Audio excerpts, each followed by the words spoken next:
Salve, salve galera, André Brito aqui na área para dar início a mais um episódio do Endcast Podcast. Vocês sabem que esse é o podcast da felicidade e o seu lugar é aqui, né? Hoje nós vamos bater um papo aqui, galera. Vocês vão pirar com a pessoa que está aqui na cadeira, louco para contar um monte de histórias para vocês que vocês vão se deliciar. Nós estamos com ninguém menos que o filho da Dona Maria, a Graça. E também do seu José Renato, mais conhecido como Rei. Rei, vamos entender como é que é, por que é esse rei daqui a pouco, hein? O marido da Kemily e o papai orgulhoso da Maitê. Ele que é empresário, atleta profissional de artes marciais, nascido lá na Paraíba, na cidade de Areia, dono de uma escola de artes marciais aqui na cidade de Ipuã, lutador de várias espécies, modalidades. A mesa tá forrada aqui, gente, de várias medalhas que ele trouxe, ele nem trouxe todas. Com vocês aqui no Endcast hoje, ninguém menos que ele, Sandro Ciborgue. Seja muito bem-vindo, irmão. André, gratidão primeiramente por esta oportunidade de estar aqui do teu lado, te conhecer pessoalmente, te acompanho pela telinha e vejo que você é uma pessoa incrível e primeiramente agradeço a Deus por essa oportunidade maravilhosa de estar aqui do teu lado, cara. Ah, que show, irmão. Seja bem-vindo, a casa é sua, viu? A honra é nossa de ter Obrigado. você aqui, um campeão sentado aí nessa cadeira. Aliás, essa cadeira tem história, você sabe, né? Eu imagino, eu imagino. Eu tô me sentindo tão confortável aqui, cara. Que Eu bom, tô me cara. sentindo muito bem, de verdade. Falei pra você que o estúdio é um ambiente climatizado, que lugar lindo, maravilhoso. E, de verdade, me sinto presenteado por Deus por essa oportunidade. Que bom, cara. A gente fica muito feliz de saber que você está se sentindo à vontade, que a ideia é essa mesmo. Eu quero que você já comece com a clássica aqui, Sim. Ciborgue. O que é felicidade pra você, cara? André, felicidade pra mim é viver, cara. Viver independentemente das condições que são colocadas na minha vida, pois no momento das minhas tristezas, eu aprendi que aquilo ali era passageiro e que a felicidade também ela é passageira. Então, eu acordo cedo, assim que eu tenho a oportunidade de abrir os meus olhos e ver o brilho, não o brilho do sol, sabe? Mas o brilho da luz. Eu agradeço a Deus pelaquela oportunidade que Ele está me dando.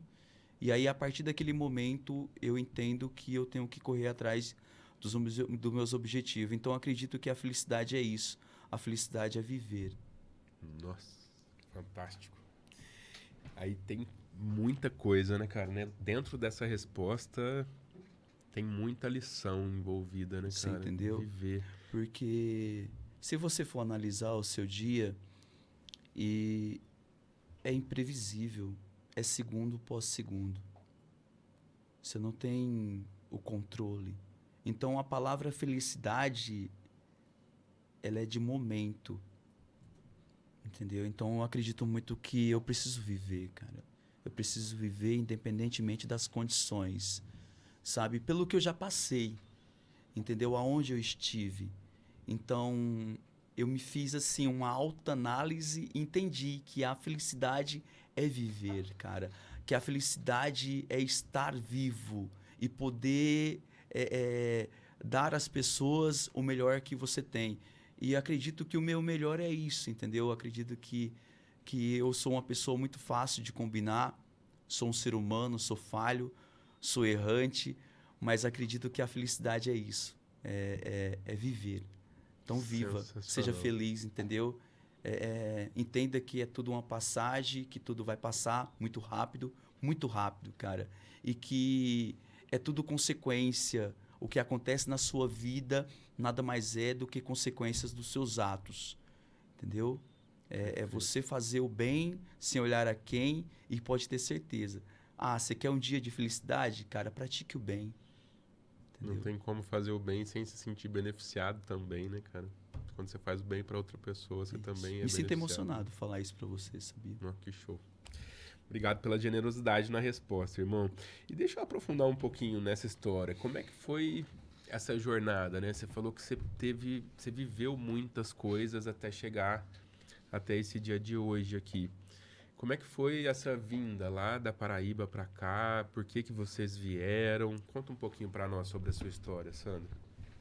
André, como eu falei pra você, de verdade, eu nunca eu já participei de vários podcasts, mas eu nunca senti o que eu estou sentindo no meu coração aqui. Eu não estou querendo aqui exaltar ninguém, até mesmo porque eu não exalto o homem, sabe? A minha exaltidão, eu sempre estou exaltando a Deus o tempo todo. Consequentemente, como eu te falei da palavra alegria, eu entendo que eu tenho que amar ao próximo como a mim mesmo. E desde a primeira vez que você decidiu a estar trocando uma mensagem comigo, que você decidiu ali tá aceitando essa oportunidade, né, que eu te pedi, eu me senti muito bem, sabe? Te acompanhando. Acredito que devido à correria não consigo acompanhar totalmente esse podcast, né? Popularmente falando, mas eu tô muito emocionado, cara. Eu não sei por que eu tô tão emocionado e quando se trata da minha vida, do meu testemunho, porque é algo que eu vivi, eu me sinto muito emocionado, porque de onde eu saí e onde eu estou, eu acredito que eu alcancei o sucesso da vida. Eu nasci no estado da Paraíba, né? Quando se trata do Nordeste, a mídia ela consegue iludibriar as pessoas, mostrar sempre a parte mais calaminosa das coisas, entendeu? Mas na realidade o Nordeste ele contém tantas coisas lindas, sabe?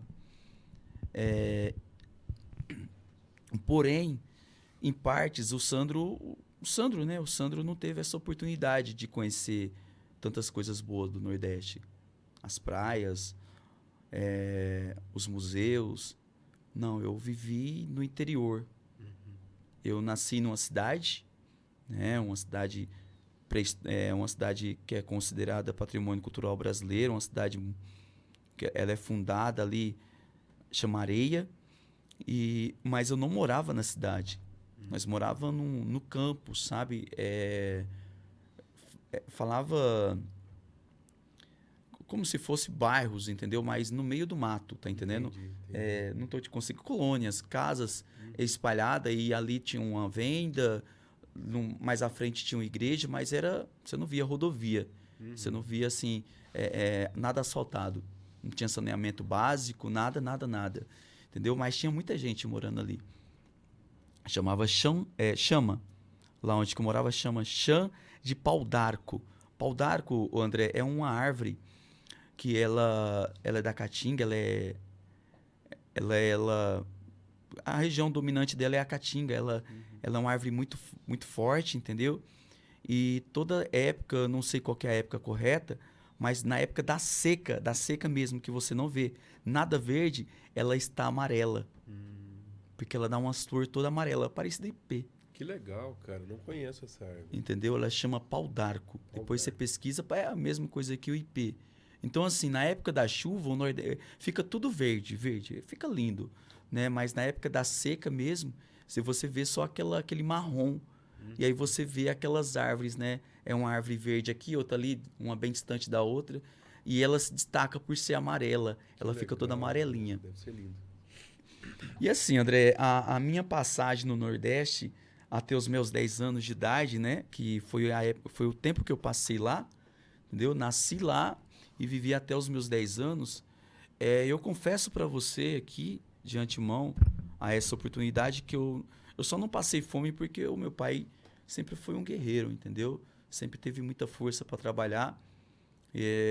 Nós plantávamos ali o arroz, plantávamos ali o feijão, então tirávamos vamos falar assim, da proteína, era os animais que nós criávamos, as galinhas, os patos, o rio que tinha para pescar. Resumindo, nós vivíamos igual índio, sabe? Comia o que produzia. Comia o que produzia, buscava água na cabeça, andava 15, 12 quilômetros, dependendo da época. Teve épocas muito secas lá onde que eu morei, entendeu? Muito seca mesmo. Eu já vi minha mãe na fila de doações, né? Do prefeito ali, não me recordo direito, para pegar uma cesta básica. E a cesta básica, meu irmão, o feijão, colocava lá para cozinhar, não dava para cozinhar, entendeu? Era tudo da pior qualidade, vamos dizer assim, mas era o que tinha ali no momento. E meu pai, como eu te falei, certo, plantava, mas como eu te falei, devido às secas também perdia muito, não era, tinha ano que era aquela coisa, não dava nada. Não dava nada. Então, nós tínhamos nossos avós muito perto de nós, então a minha avó tinha uma condição melhor, então quando faltava alguma coisa, ela sempre ajudava, mas era muito filho, era muito filho. A mãe do meu pai, acho que tem no total 12 filhos, não me recordo direito. Era próximo dela que vocês moravam. Sim.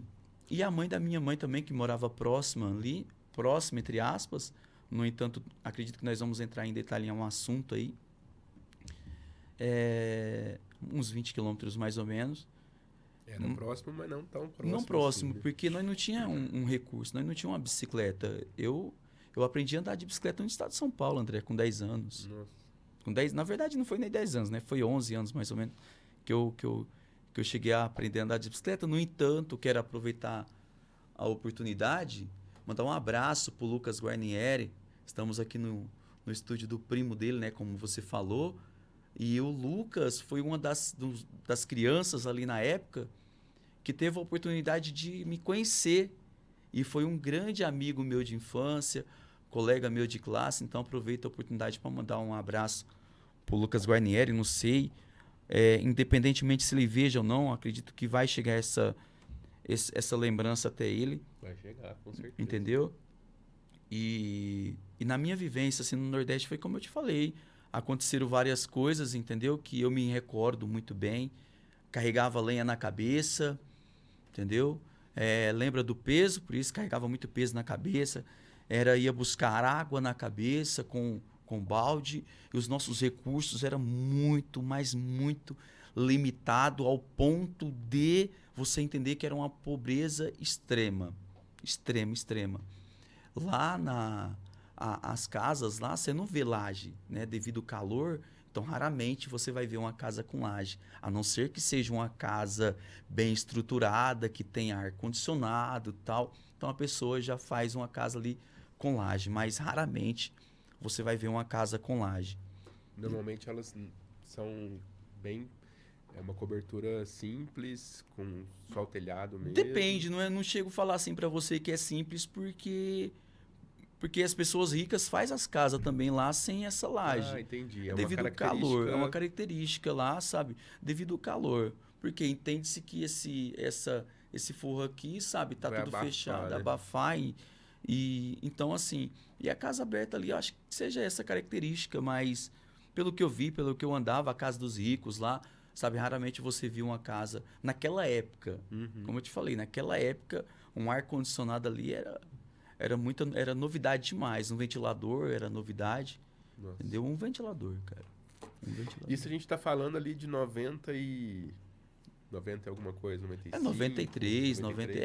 Que era a idade que eu tinha mais ou menos, né? Eu sou de 87, então vamos falar assim que 87, 90, eu já tô ali com 3 anos, então eu tenho algumas recordações. De verdade, eu consigo ter algumas recordações. Até meu pai fala para mim, como eu te falei, às vezes eu esqueço, sou bem esquecido, mas eu consigo ter algumas recordações na minha mente do Nordeste, que eu acho que eu priorizo as coisas importantes. Sim. Como eu te falei, questão da felicidade, eu priorizo, cara. Eu priorizo os momentos que eu tive ali, sabe, que me deu aquele momento. Então, quando eu tinha 3 anos, eu nunca me esqueço. Nós morávamos numa vila. Fala vila, era 3 casas, cara. 3, 4 casas. Aí era vila, com as casinhas enfileiradas. E lá tinha muito forró. Naquelas épocas lá, tinha forró. E vinham os caras com as zabumba. Zabumba é tipo é redondo, não sei te falar dos instrumentos musicais, mas ele é redondo, grande. É tipo um pandeiro, não chega a ser um pandeiro. Aí eles falam zabumba, sabe? Um instrumento. Faz um barulho mais grave. Bum, bum. Por isso que é zabumba, bum. Aí tinha um cara da zabumba, tinha um cara do triângulo. O triângulo é um ferro em triângulo mesmo, entendeu? E o cara fica tengo, lengo, tengo. Essas batidas aqui é do Nordeste, é típico do Nordeste. E o cara com a sanfona, né? O sanfoneiro, o cara da zabumba. E ali era popular para nós. E acho que era aniversário ali, não sei, não me recordo direito, como eu te falei, era 3 anos. E eu nunca esqueço daquela cena, né? Meu pai se despedindo do pessoal lá, dos músicos, do rapaz da zabumba, e o cara do triângulo parou e eu fiquei olhando o triângulo e ele batendo o triângulo ali pra mim. Aí faz mais ou menos bate tengo, lengo, tengo, lengo, tengo, que tengo, lengo, tengo, lengo. Depois você vê aí. Então eu tenho essas recordações e eu memorizei, cara. Eu memorizei. Construiu quem você é hoje, Sim, né, sim. cara? Faz parte do seu... A vivência ali no Nordeste, sabe? Aquela. Eu indo no engenho, aprendendo a manusear ali o melado da cana-de-açúcar, aquele melado quente, que você tinha que molhar a mão para fazer a famosa puxa, chama puxa, sabe? Eu nadando no rio, nós nadava tudo. Todo mundo, tudo pelado. Aquela criançada lá com 6, 7 anos, tudo pelado. Que isso que eu te falei, que é igual índio. Subindo nos pés de coqueiro. Eu tinha uma destreza incrível, cara, para subir em árvore, para fazer as coisas relacionadas, assim, àquele meio, entendeu? Nadar. Meu pai, eu tinha 4 anos mais ou menos. Nós estávamos no campinho de futebol. E aí terminava o jogo. A galera falava tibungar. Tibungar. Mergulhar. Tibungar, olha Aí a galera ia tibungar, né? Falava, vamos lá tibungar, né? É tibungar, entendeu? Dá um tibum, É típico do Nordeste, cara. É típico da região. E aí dava um mergulho, aí você via, a galera vinha correndo, né? Tinha um topo, né? Do rio, aquela erosão, e o rio ficava mais lá embaixo, dava uns 10 metros de altura, Nossa. dependendo do lugar, entendeu? Tinha uns lugares mais baixos, né? Então, se eu falar, pô, seu pai jogou 10 metros de altura, que eu vou chegar lá, não jogou a 10 metros, mas a galera chegava dos 10 metros, os mais corajosos, e dava aquele pulo e tibungava. Mergulhava. Que legal, Tibungava. cara, tibungava. Aí o meu pai ali olhando, eu era muito, eu sou até hoje, eu sou muito imperativo, sabe? E meu pai vendo, eu já nadava, eu já tava no rio, meu pai pegou e jogou eu no rio, cara. Jogou no rio, e aí ele olhou, aí a galera, hey! Meu pai me contando essa história, e eu tava lá. E assim, eles sempre nos ensinavam, né, como nadar contra a correnteza, como nadar a favor da correnteza, qual que é o lugar que você tem que ir. E eu ali já escutava, já queria aprender. Que eu sempre falo, eu falo para os meus alunos que o nosso maior exemplo, André, é o nosso pai. Entendeu? Para nós que somos homens, as meninas que são mulheres na nossa geração, ela foi criada desse jeito. Nós vivíamos o tempo todo ali alinhado com o pai, seguindo o exemplo. Meu pai pegava um martelo, meu pai batia um martelo, eu queria saber para que servia, eu pegava o martelo, ia bater o martelo. Meu pai ia para a roça, entre aspas, né, que já era roça, meu pai ia caçar lenha, caçar, André. Por que caçar, Ciborgue? Porque era caçar mesmo, tinha que sair procurando, não tinha um lugar específico que tinha lenha. Não, você andava longe para buscar uma lenha. Você tinha que andar longe. E precisava da lenha para poder cozinhar, para fazer tudo em casa. Exatamente. Então ali, eu vendo meu pai cortando a lenha e ele ia explicando qual era a lenha que realmente servia para fazer o fogo. Não era você sair cortando qualquer tipo de árvore e tá tudo certo. Não. Tinha as árvores específicas, tinha a lenha específica. Então, nós íamos pegando aquele conhecimento, entendeu? A natureza nos proporcionava isso. Qual a fruta que você podia comer, qual bicho que você podia comer, qual época que você podia comer aquele bicho, entendeu? Então, isso aí nós íamos aprendendo. Como fazer uma rapadura. Então, você via o pai fazendo aquilo, a carpinar, como chegar à terra no milho que estava crescendo, que não tínhamos máquinas nenhuma, era tudo manual. A quantidade de milho que você podia colocar na cova, né, que chama cova, como plantar macaxeira, que é a mandioca. Entendeu? Cada região do país chama de um jeito, né? Sim. E aí tinha a mandioca braba, né, que é a mandioca para fazer comer, a farinha. Né? Entendeu? E essa história, pode ou não pode comer a mandioca? Pode, mas você fica bêbado, cara. Você fica tonto. Ela é muito forte, entendeu? Entendi. As toxinas dela, querendo ou não, todo vegetal, tem as suas toxinas. Tem, você pode ali ver que tem. Uma mais forte, outra mais fraca. O nosso corpo ele é adaptado, entendeu? Eu entendo isso. Nosso corpo vai se adaptando com aquelas toxinas. Então, querendo ou não, aquela mandioca, ela tem uma toxina forte, entendeu? Que se você comer demais, você fica bêbado, fica tonto, você passa mal. entendeu? Mas e aí, ou seja, o que acontece? Aquela toxina ela é queimada na hora de fazer a farinha, que é a massa. temperatura, entendeu? Ô, Sandro, e aí, vamos lá, a gente tá aí, né, por tudo que você já me contou, eu consigo entender que você tem muita lembrança boa Muita. dessa fase, né? Muita coisa que você aprendeu, que você viveu, que você experimentou ali, que ajuda você a ser quem você é hoje. Sim. E o que aconteceu para vocês saírem de lá, assim? Por que vocês não continuaram a vida lá? Devido a essas dificuldades? O que foi que rolou? Olha, André, o estado de São Paulo, para nós, o nordestino, como eu te falei, sempre foi uma pessoa muito curiosa, então eu sempre procurava estar do lado de pessoas maiores que eu. Gosto muito de aprender. Apesar de gostar de falar bastante, mas acredito que eu falo aquilo que eu vivi, sempre eu falo com meus alunos. As necessidades, irmão, como eu te falei, a necessidade de... O meu pai fala que é por causa dos estudos, de uma vida melhor, entendeu? De ver o filho tendo algo de comer. Ele tinha essa pretensão, assim, Sim. de não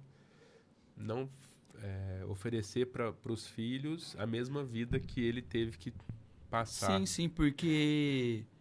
Cara, você faz ideia que o meu pai trabalhava lá cortando... Tinha um corte de cana, como eu te falei, tinha um engenho, cortando cana. Isso não há muito tempo, né? Não há muito tempo, entre aspas. Porque quando nós chega para São Paulo, vê algo inusitado, vê coisa de outro mundo, né? A quantidade de coisas.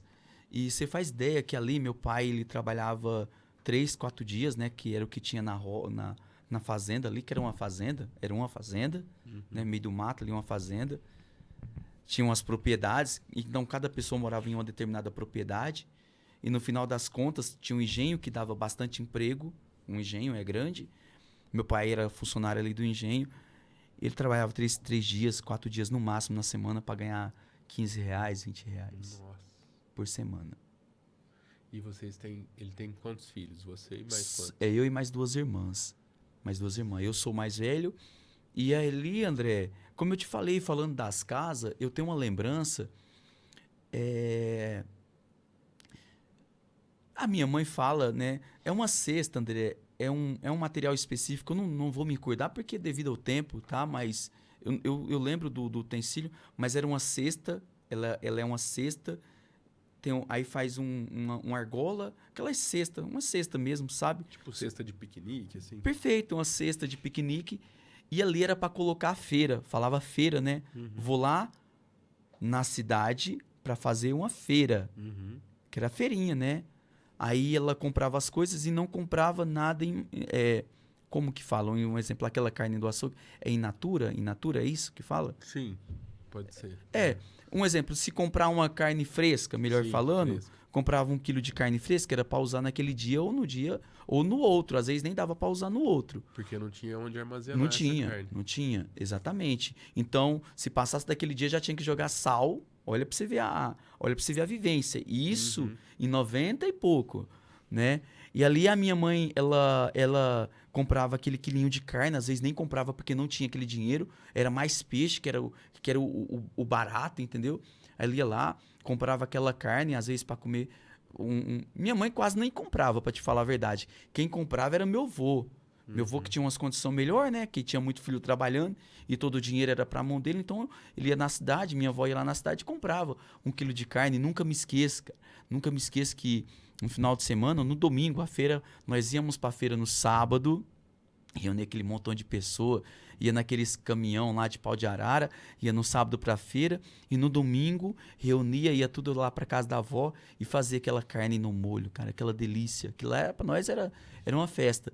E aí a minha mãe, como eu te falei, ela comprava aqueles peixes. Tem um peixe que é chamado voador, cara. Ele é um dos peixes mais baratos, só que é um dos peixes mais ruins. Só que a proteína era o que tinha. Comprava voador, tripa, cara. Tripa de animal recheada de sebo. Você sabe o que é sebo animal, irmão? Você sabe o que é o sebo? É a gordura do... Não. A gordura ela é a parte boa ainda do negócio. O sebo é o que é descartado entre aspas, né? Que hoje as fábricas, né, elas usam tudo. Mas o sebo é aquela gordura ruim, aquela que Sei. desmancha na mão. A gordura do animal ela é consistente. A gordura boa do animal, aquela gordura da picanha, do colchão duro. Que é gostoso, saboroso, mas né? tem um sebo, cara, ali. O sebo não é gostoso. O sebo, você tá louco. A gordura, um exemplo, uma carne que tem bastante sebo, que quando você come, que você sente que a tua língua, o teu paladar fica mais... Quando esfria, fica aquela... A costela. Sim. Ela sei. tem muito sebo. Ela não Sei. tem muita gordura, ela tem gordura, mas ela tem muito sebo. Sim, Depois entendi. você dá uma observada lá pra você ver. O sebo ele desmancha na mão. E aí eles pegavam aquela quantidade de sebo, que tem muito sebo no animal, e aí colocava na tripa igual linguiça. Então você via uma linguiça de sebo. Nossa. E aí você imagina que as fábricas usam esse material para, acho que é para fazer sabão, entre aspas, entre outras coisas aí, e usava aquilo dentro da tripa e nós comíamos aquilo, cara. De verdade, papo reto mesmo. Entendeu? Era uma tripa ali com sebo e colocava para comer. Era o que tinha. E ali minha mãe... Aí lembra da casa que eu te falei? Que dava para ver as madeiras? E aí, como era algo bem limitado, e nós, né, toda criança muito arteira, toda criança não tinha limite sobre as condições, nós não entendia. Nós víamos que estavam aquilo era o que acontecia. Mas era a felicidade, né? Era a alegria nossa, né? E aí, mas os pais, eles pegavam e colocavam no lugar mais alto, para a criança já não pegar. Agora, você imagina, no lugar mais alto era o nosso ouro. Era a nossa riqueza, um pedaço de tripa com sebo, um voador, que é um peixe muito barato, ou um pedaço de carne seca ali, ou até mesmo um pacote de bolacha. As rapaduras, irmão... Ficava no alto para Era tudo no alto. As rapaduras eu escalava. A casa onde eu morava tinha um lugar bem alto, eu nunca me esqueço. Eu escalando aquilo lá para conseguir, pegando nos caibros, né, na casa, para chegar e até pegar um pedaço de rapadura. Aquela vontade. E a minha mãe, ela colocava aquela cesta pendurada justamente para mim não poder... eu que era a criança mais ativa da casa, minhas irmãs bem mais novas, para não pegar aquelas coisas que estavam ali dentro da cesta. Por quê? Como era seco, a carne seca, você podia comer ela pura ali, né? A carne seca, o peixe seco, dá para você comer ele puro ali, normal, entendeu? E ela tinha que administrar para dar até a próxima feira. Na próxima feira, senão chegava num... Aí eu ia lá e não tinha controle sobre a situação, né? Criança sem controle. E aquilo ali para mim era alegria, cara. Eu vivia aquilo ali como um natural. E aí, né, hoje com o meu crescimento, ver aonde que eu estou, eu senti que aquilo ali foi uma infância maravilhosa, mas teve algo que faltou. E como que eu supri essa falta? Com esse entendimento, com essa sabedoria que Deus me deu, de poder transpor para as pessoas, e que eu sei de onde eu vim, e eu sei onde eu estou. E se eu tiver que partir para algo maior, eu nunca vou esquecer a minha essência. Perfeito, cara. Perfeito. E a essência é quem te faz feliz, né? Sim. Se você tentasse fingir que isso não aconteceu, ou não quisesse olhar para esse momento, isso ia ser uma sombra, né? Uma coisa que provavelmente ia te causar dor, ia fazer você se sentir mal. E você fez justamente o contrário, né? Você olhou o que ficou de bom disso tudo, né? Sim. Isso forjou você a ser mais forte, a ser mais grato pelas oportunidades que a vida te dá, né? E construiu o Sandro que a gente está vendo aqui hoje. Sim. E quando seus pais decidiram, né? Tá. Que eles iam vir para cá, como é que foi isso, cara? Tá, para concluir, né? Eu não concluí para você. 94, 95 mais ou menos, meu pai veio para o estado de São Paulo. Você não tinha nem 10 anos ainda. Não tinha. 95 mais ou menos ele veio. Meu pai era bem novinho, né, um jovem ainda. E as nossas famílias eram muito ligadas, sabe? Porque, como eu te falei, nós morávamos do lado da nossa avó paterna e do lado do nosso avô, da nossa avó, dos nossos avós maternos, né? E meu pai sempre foi muito visionário. Meu pai sempre foi uma pessoa muito... Meu pai é um cara incrível, sabe? Meu pai, ele é um cara... Os fazendeiros, eles davam pedaços da propriedade, né? Tinha parte que era até do Estado, pra você ter ideia. E o fazendeiro dava uma determinada parte da propriedade para que o morador plantasse, entendeu? Tivesse seus animais. Uma coisa incrível para... Não vou fugir da sua pergunta. Sabe como que nós criávamos os animais, as vacas, bastante cabra, né? Que é típico do Nordeste. Fazia os cabrestos, né? Que chama cabresto. E criava num tronco amarrado. Nossa. Tinha as cocheiras, entendeu? E todos os dias tinha aquela ação em prol daquele animal. Um exemplo. Levar comida, Exatamente. Água. Exatamente. Eu, André, eu fui criado no leite de cabra. Entendeu? Porque o leite da vaca, ele é mais caro. A cabra, ela é um animal mais acessível. Lá para nós era um animal mais acessível. Não sei como é que está hoje, né? E aí, os meus pais tinham cabras. Entendi. E o leite é muito forte. Muito rico. Entendeu? Rico em proteína, tal, essas coisas. Então, assim, eu fui criado assim. E por que não a vaca? Por que não o leite de vaca, Sandro? Porque era algo assim, a acessibilidade do leite era mais difícil, né? Então, eles eram criados ali no tronco, amarradinho, tal. E não eram todos que tinham essa proeza de criar um animal amarrado porque dava trabalho. De ter o chiqueiro dos porcos. Meu pai não chegou a criar porco, não. Mas meu pai tinha um garrote, chamava garrote, né? Que é um bezerro, garrote, né? Garrote. Sim. É um bezerro, entendeu? Meu pai não teve cavalos, meu pai nunca teve cavalos. Quem tinha cavalos eram os meus avós. Mas ele sempre foi muito para frente, sabe? Aí chamava roçado. O lugar onde que planta, chama roçado.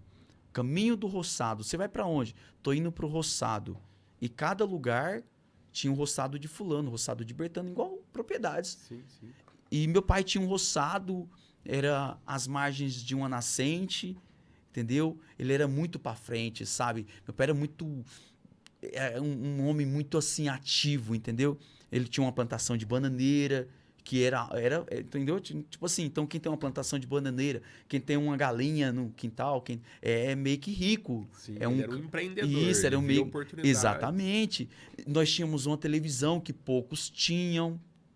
Entendi. Você tá entendendo? Então, meu pai sempre visava algo muito grande, né? Meu pai sempre estava visando algo muito grande. Ia pescar, meu pai era um bom pescador. Você entendeu? O quintal do meu pai tinha muito animal ali, sabe? De crias. Aí, em uma oportunidade, ele veio para São Paulo, né? Sozinho. Chegou em São Paulo como um jovem, né? Como um jovem, não se conteve com a liderança, não se conteve com tudo que ele viu. Se perdeu um pouco, eu acho, para ser sincero com você. Na ocasião, né? Meus pais chamaram um tio para ficar com nós, nunca esqueço disso também. E era bem novinho, hein? 7 anos. E aí meu tio foi cuidar de nós, junto com a minha mãe. Irmão da minha mãe, morou com nós. E seu pai veio sozinho? E meu pai veio para cá. Ficou 3 meses, mais ou menos. E ali, novo, né? Novo, casado de novo também. Novo. Aí não aguentou, não. Foi embora. Veio para São Paulo, conheceu, especificamente Puan e tal. Temos uns parentes aqui de consideração. Eles chamaram, ele foi lá para a fazenda. Voltou para São Paulo, para ir lá para Paraíba. E aí passou o quê? 1 ano, mais ou menos. E aí como eu te falei, pessoas consideradas, André, ele mandou uma mensagem pro meu pai, né? Era carta, ou um comunicado, não me recordo direito. Cartas, né? Olha para você ver a época. Mandou uma carta, né? E perguntou, rei, você não quer vir para São Paulo, não? Aí ele falou, vou que jeito, não tem dinheiro. E ele falou, só vou se for com a mulher, né? Que ele veio uma vez se a mulher deu errado. Vou só se... Não, vou mandar dinheiro para vocês vir todo mundo. E aí meu pai, na ocasião, né? Muito ressabiado, aqueles sujeito matuto. Peraí, não, para 2 eu consigo ainda ver se dá certo. Agora para 4. Com as crianças, né, cara? Para 4? Por que 4, Sandro? Porque a minha irmã menorzinha não pagava passagem. É um sonho incrível, sabe, André? O que eu tô te falando assim é como se fosse um sonho, cara, de ver as pessoas saindo de São Paulo, voltando pro Nordeste, chegava lá no Nordeste, nós tínhamos como pessoas que que voltavam bem, porque voltava, cara. Voltava diferente. Voltava com roupas, voltava com dinheiro, né? Com joias. Voltava diferente. E eu, essa criança esperta, eu via isso. As proximidades. Porque as famílias que estavam próximas ali a nós, eles viviam aqui em São Paulo. A família desse nosso parente, a maioria estava aqui em São Paulo. E vez ou outra eles iam E lá. quando chegava alguém daqui de São Paulo lá, pô, fulano e tal, então todo mundo queria ver aquele fulano. A novidade que ele trouxe, que como que ele está, sabe? Todo mundo queria. Era algo incrível. E eu já participando daquilo, sabe? Eu já entendendo aquilo. E aí meu tio fala assim, ei, quer vir para São Paulo? Traz todo mundo. Meu pai ressabiado, né, com o que poderia acontecer, com medo de ficar devendo pro meu tio. Não, vai eu e a Graça e leva a Eliane, né? E ali naquele momento, o André, eu nunca me esqueço daquela cena, cara. Nós estávamos ali no roçado, eu e meu pai. Meu pai tinha voltado, não tinha nem feito um ano mais ou menos. E meu pai, ele tinha perdido algumas propriedades. Que não era dele, mas ele tinha perdido porque tinha passado para um terceiro. Tá entendendo? E ali foi dado para ele uma propriedade para ele poder cuidar. Uma propriedade para ele cuidar. E para você ter ideia, cara, eu tô imaginando aqui, imagina o seguinte, uma pessoa que mora numa propriedade que toma conta daquilo tudo há 20, 30 anos, se é uma pessoa mais inteligente, ele pega aquela propriedade para ele, porque ele tem é do Estado, não tem um dono específico, cara, não tem um documento. E meu pai tinha bastante propriedades. E ali ele volta, né? O pessoal da fazenda gostava muito dele e deram uma propriedade grande para ele. Só que aí tinha que fazer o quê? Roçar. Por isso que roçado, entendeu? Aí pegava a foice ou um facão, pegava, saía cortando tudo aquilo, nós falava brocar, né? Cortar aquelas árvores menor, as maiores deixava porque não tinha como cortar, entendeu? Os coqueiros que tinha muita, chama macaúba, ia cortando aquilo lá tudo e tal, fazia o roçado. Eu nunca esqueço, cara, daquela cena, nós brocando, eu já um jovenzinho, né, de 8 anos, já tendo os calos na mão, já sabia trabalhar com enxada, já sabia cortar, já sabia tumultuar, juntar, fazer, chamava corvara, que era um monte de garranchos, a árvore, fazia uma corvara e colocava fogo, corvara. E ali eu já juntava, já estava com ele ali na roça, minha mãe também ajudando ele. E a expectativa, o que aquilo ali vai produzir? Será que aquela propriedade ali vai produzir? Será que vai ser propício? E a seca, como que vai vir a seca? Enfim, esses pensamentos, né? E ali meu pai trabalhando, fizemos uma casinha ali, uma casinha para poder ficar alojada. E ali meu pai sentada, um parente vem gritando, ô rei, bem de longe, irmão, bem de longe. Ô rei, o Pondia, que é o meu tio... Olha, se ele tá achando que você tá chamando ela. Ele mandou essa mensagem para ele, ô rei. Aí, tô aqui, nunca esqueço, cara. Aí chegou e falou assim, o Pondia quer que você volta lá pra São Paulo, tal, assim, assado. Ele disse pra tu ir lá em Areia, que era a cidade, e ligar pra ele, tal dia. Você imagina, irmão, a dificuldade. Não era como hoje, arrumar 50 centavos para pagar a passagem, mais um dinheirinho ali, arrumar 50 centavos, cara, que não tinha. 50 centavos para pagar a passagem, da onde que nós estávamos, né, que passava uma rodovia até a cidade. E lá na cidade, pagar mais um dinheiro para pegar um telefone e poder falar com meu tio. Aí ele pegou, conversou com ele, meu tio passou ali as coordenadas para ele. Você vem para São Paulo, vou te mandar o dinheiro. E aquela propriedade, Cyborg, ficou como? Irmão, ele passou para frente. E todo o trabalho dele? Passou para frente. E ele tinha uma propriedade de bananeira, né? De bananas, como eu te falei. Trocou a troco de 2 galinhas, cara. Para poder vir comendo na viagem.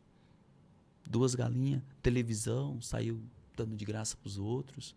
deu para alguns parentes. E você falou que veio ele, sua mãe e a a minha irmã. Eliane, que E é a a mais nova. Mais nova, que não pagava passagem. E você e a sua outra irmã, como é que ela chama? A Sandra. A Sandra. A Sandra e a Sandra ficaram lá, então. Aham. E ali, André, existe aquele termo, eu coloquei uma parte de sofrimento, né? Existe assim, o que te faz, o que te deixa melhor. Eu sempre procurei lugares que me façam bem. A partir do momento, André, que eu não estou me sentindo bem em qualquer lugar que seja, irmão, qualquer lugar que seja, simplesmente eu peço licença. Sou muito educado. Todos os empregos que eu tive, todos o conhecimento que eu cheguei, os patrão ficavam ali, pô, cara, tal. Mas quando não estava mais bem naquele local, eu simplesmente chegava e pedia licença. Então, e se tratando do início da nossa conversa da felicidade, eu sempre procurei a felicidade, cara. Eu sempre procurei estar em ambientes que me proporcionem essas coisas, sabe? Porque a nossa vida já é muito difícil. Então, se eu estou do lado de uma pessoa difícil, eu vou estar do lado de uma pessoa difícil para quê? E os pais, a mãe, na verdade, do meu pai, ela era uma pessoa muito difícil. Os meus tios, por parte de pai, eram pessoas muito difíceis, cara, de lidar, entendeu? Pessoas mais... Eles tinham condição melhor, entendeu? A casa da minha avó era cercada de frutas, entendeu? Chegava a época das frutas, irmão, era algo assim, lindo. Então, quando nós de criança, o rio ficava bem próximo da casa da minha avó, o rio estava perto, então quase todos os dias eles estavam pescando.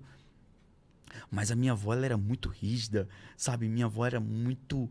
o meu tio que era mais novo, né? Da minha época, me batia muito. E ali, mas devido a esse meu descontrole, né? Essa minha imperatividade, meu pai não queria que eu estivesse na casa da minha avó, na mãe da minha mãe, porque lá eu tinha tais liberdades. Ele queria que você tivesse método, que tivesse rigidez na sua educação. Agora pega a visão. A felicidade, ela é sempre mais difícil, cara, de você conquistar.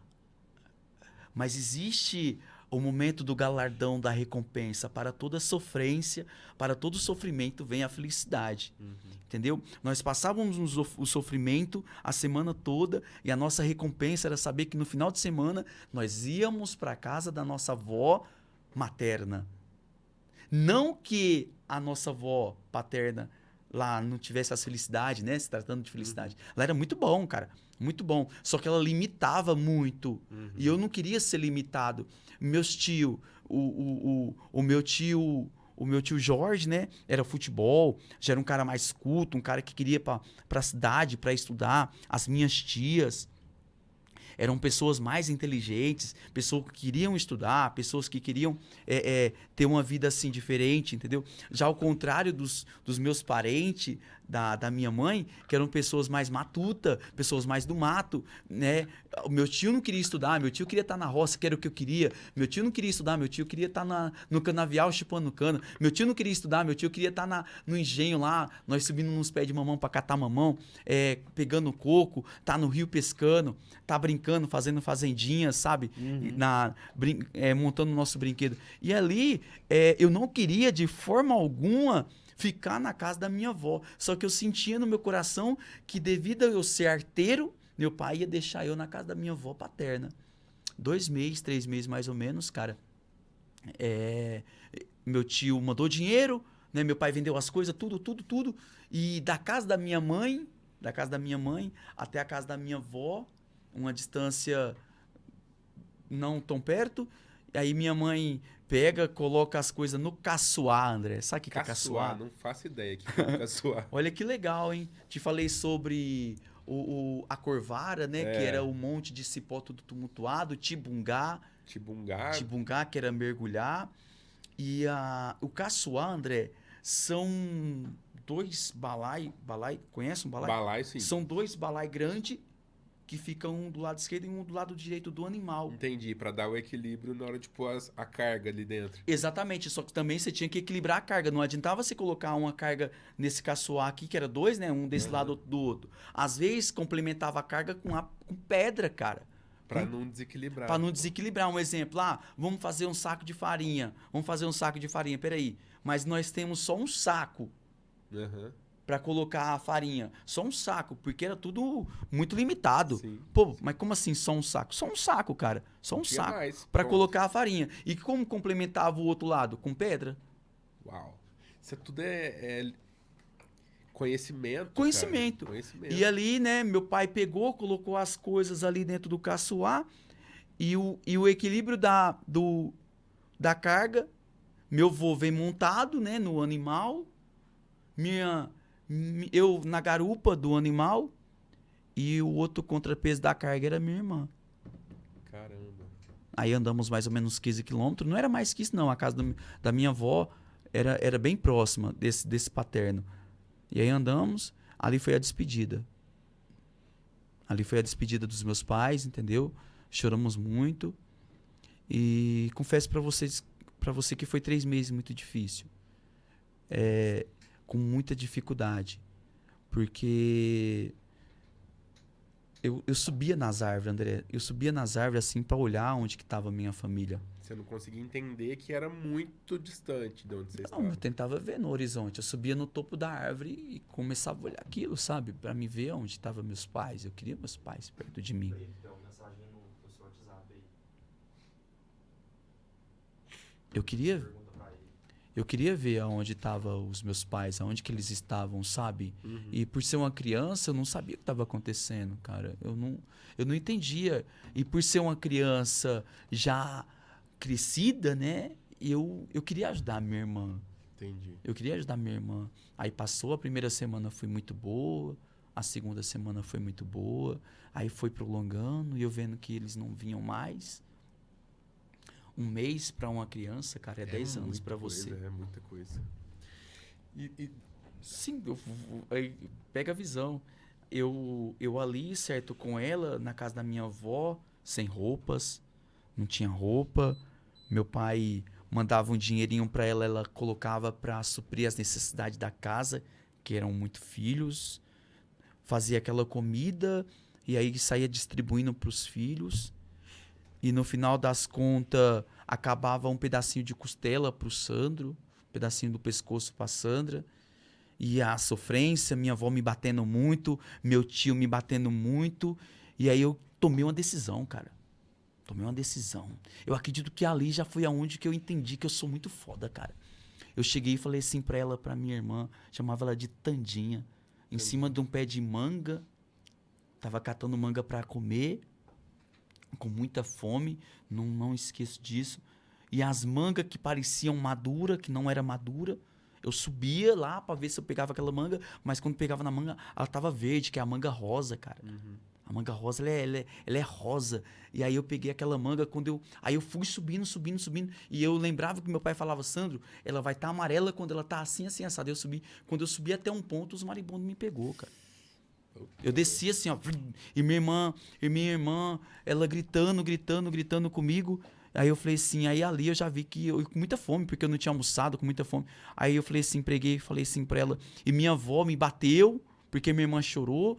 Aí eu peguei, fui lá no roçado, lá do meu avô, encontrei com ele. Meu avô era um homem mais acessível, um cara mais flexível. Ele era a parte mais melhorzinha da história, sabe? Minha avó era muito boa pra mim, cara. Muito boa, porque ela me ensinou muita coisa. Aí eu cheguei no vô e falei assim, vô, tô indo embora. Tô indo embora pra casa da... 8 anos. mais ou menos. Tô indo embora pra casa da Volita. Que era a mãe da sua mãe. Aham, tô indo pra casa da Volita e tal. E ele, sem entender nada, porque eu já tinha falado outras vezes, né? Falou, tá bom, meu filho. Peguei a minha irmã, uma sacolinha de supermercado, coloquei a minha roupa, a da minha irmã, e saímos, 2 crianças, cara. 2 crianças no meio do nada, mais ou menos seus 20 quilômetros, e começamos a andar. E não chegava, minha irmã chorando, eu novinho, coloquei ela na cacunda, chama cacunda isso aqui. Uhum. Coloquei ela na cacunda, carreguei ela um pouquinho, certo? Não aguentei carregar mais, coloquei ela e foi caminhando. Ó, auxílio do rei, auxílio da graça. Passava por tal casa, pedi um pouquinho de água. Você está indo para onde? Nós está indo para casa da Volita. Mas nós sabíamos o caminho. E ali, quando chegamos no meio do caminho, bateu arrependimento, cara. E aí, será que minha avó vai aceitar nós? Será que ela vai querer nós? Eu pensei nisso. Minha irmã não, Não tinha nem noção. Não tinha nem noção. E ali é uma descida bem grande, André. Uma descida para acessar a casa da minha avó. Era uma descida, cara. Um caminho estreito, com erosão, sabe? A chuva vinha fazer aqueles buracos grandes. Então os caminhos eram estreitos. Era com a voz que eu tinha assim no coração. Volita! Nunca esqueça. Aí ela falou assim... Oi! Volita! Nós vai morar com a senhora. Aí isso era umas 11h30 mais ou menos, ela pegou, saiu do roçado, veio caminhando, nós desceu, se encontrou na casa. Ela estava aqui, nós se encontrou. Meu filho, o que está acontecendo? Volito, nós não aguenta mais, nós vamos morar com a senhora. Ficamos lá mais uns 4 meses. Meu pai foi lá, apareceu lá do nada para buscar nós. Seu pai vindo de São Paulo? Meu pai estava em São Paulo. Ficou 6 meses mais ou menos aqui, né, cortando cana. 7 meses, fez a safra. Aí, concluindo a sua pergunta, fui lá e buscou eu e minha irmã. E nisso vocês ficaram um tempo morando com a avó Lita. Nós ficou mais uns 4 meses. Foi o momento da felicidade, entendeu? Entendeu? Sandro, cara, muita riqueza que você trouxe nessa história, assim.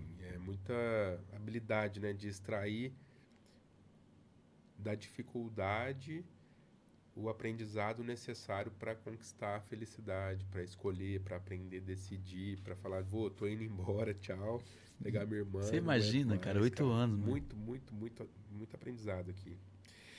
Antes de eu partir aqui para a vida aqui em Ipuã, me conta só por que rei, cara. Por que teu pai tem apelido de rei? Cara, como eu falei para você, né? Meu pai é um cara incrível. É o que eu falei pra você, todo homem, todo pai, ele tem que entender que ele vai ser o exemplo do filho. Não para todos, né? Porque tem jovens que escolhem seus destinos, enfim. Mas tudo que eu via meu pai fazer, eu queria fazer igual, ou, se não melhor, somos cópias. Somos cópias. Estamos copiando algo que já foi feito. Criamos algo, existem os criadores, e aí vem os que copiam. Né? Meu pai é o criador. Eu tenho isso comigo. Meu pai criava a sua imaginação e eu copiava. Hoje, eu, como homem, eu crio. Eu tô criando a minha filha, meu pai me criava. Você entendeu a parada do negócio? E devido ao meu pai ser esse homem muito ativo, esse homem muito aguçado, visionário, ele fazia umas coisas, ele tinha televisão, ele via o filme, né, dos caras. E meu pai era muito respeitado, cara. Meu pai era muito respeitado mesmo. Quando falava rei, ele é do meu tamanho, mas meu pai ele é um cara incrível. Quando falava, tal rei, podia saber, irmão. Mexeu com o filho do rei, mexe não. Meu pai nunca matou ninguém. Meu pai não batia em ninguém, meu pai não brigava com ninguém, mas meu pai era respeitado. Meu pai tinha o roçado do meu pai, em época de seca, o roçado do meu pai estava verde, porque ele sabia fazer uma irrigação. Meu pai tinha uma plantação de bananeira, que era uma plantação de bananeira, a coisa mais linda, e todo mundo ia lá, via a plantação. Meu pai ia pescar, enquanto o fulano pegava 2, 3 peixes, meu pai sabia a artimanha de pegar 12 peixes. Entendeu? Então, foi o rei, cara. Era em relação à sabedoria. A sabedoria, rei, né? São os reis, né? Quem que são os reis? Quem que são os reis bíblicos? São os dos sábios, cara. São os que buscaram sabedoria. É os que se arriscaram. Muitos nordestinos que estão lá na calamidade, que ficaram na calamidade, foi porque não buscaram sabedoria. Sim. A sabedoria estava onde para nós? No estado de São Paulo. Meu pai sai do estado do Nordeste, sai daquela pobreza para viver algo rico, que era o... Você entendeu? E mesmo enquanto estava lá, né? Ele aprendeu a fazer uma irrigação para explorar o que ele tinha naquele momento. Sim, né, entendeu? Cara? Fantástico. Bom, mas vamos imaginar então, já estamos aqui, vocês já vieram, né? Você e a Sandra se juntaram com o papai e a mamãe aqui, e a Eliane também, né? Já estão em Ipuã, vocês já, enfim, desenvolveram aqui, estudaram, foram buscar, né, um outro estilo de vida.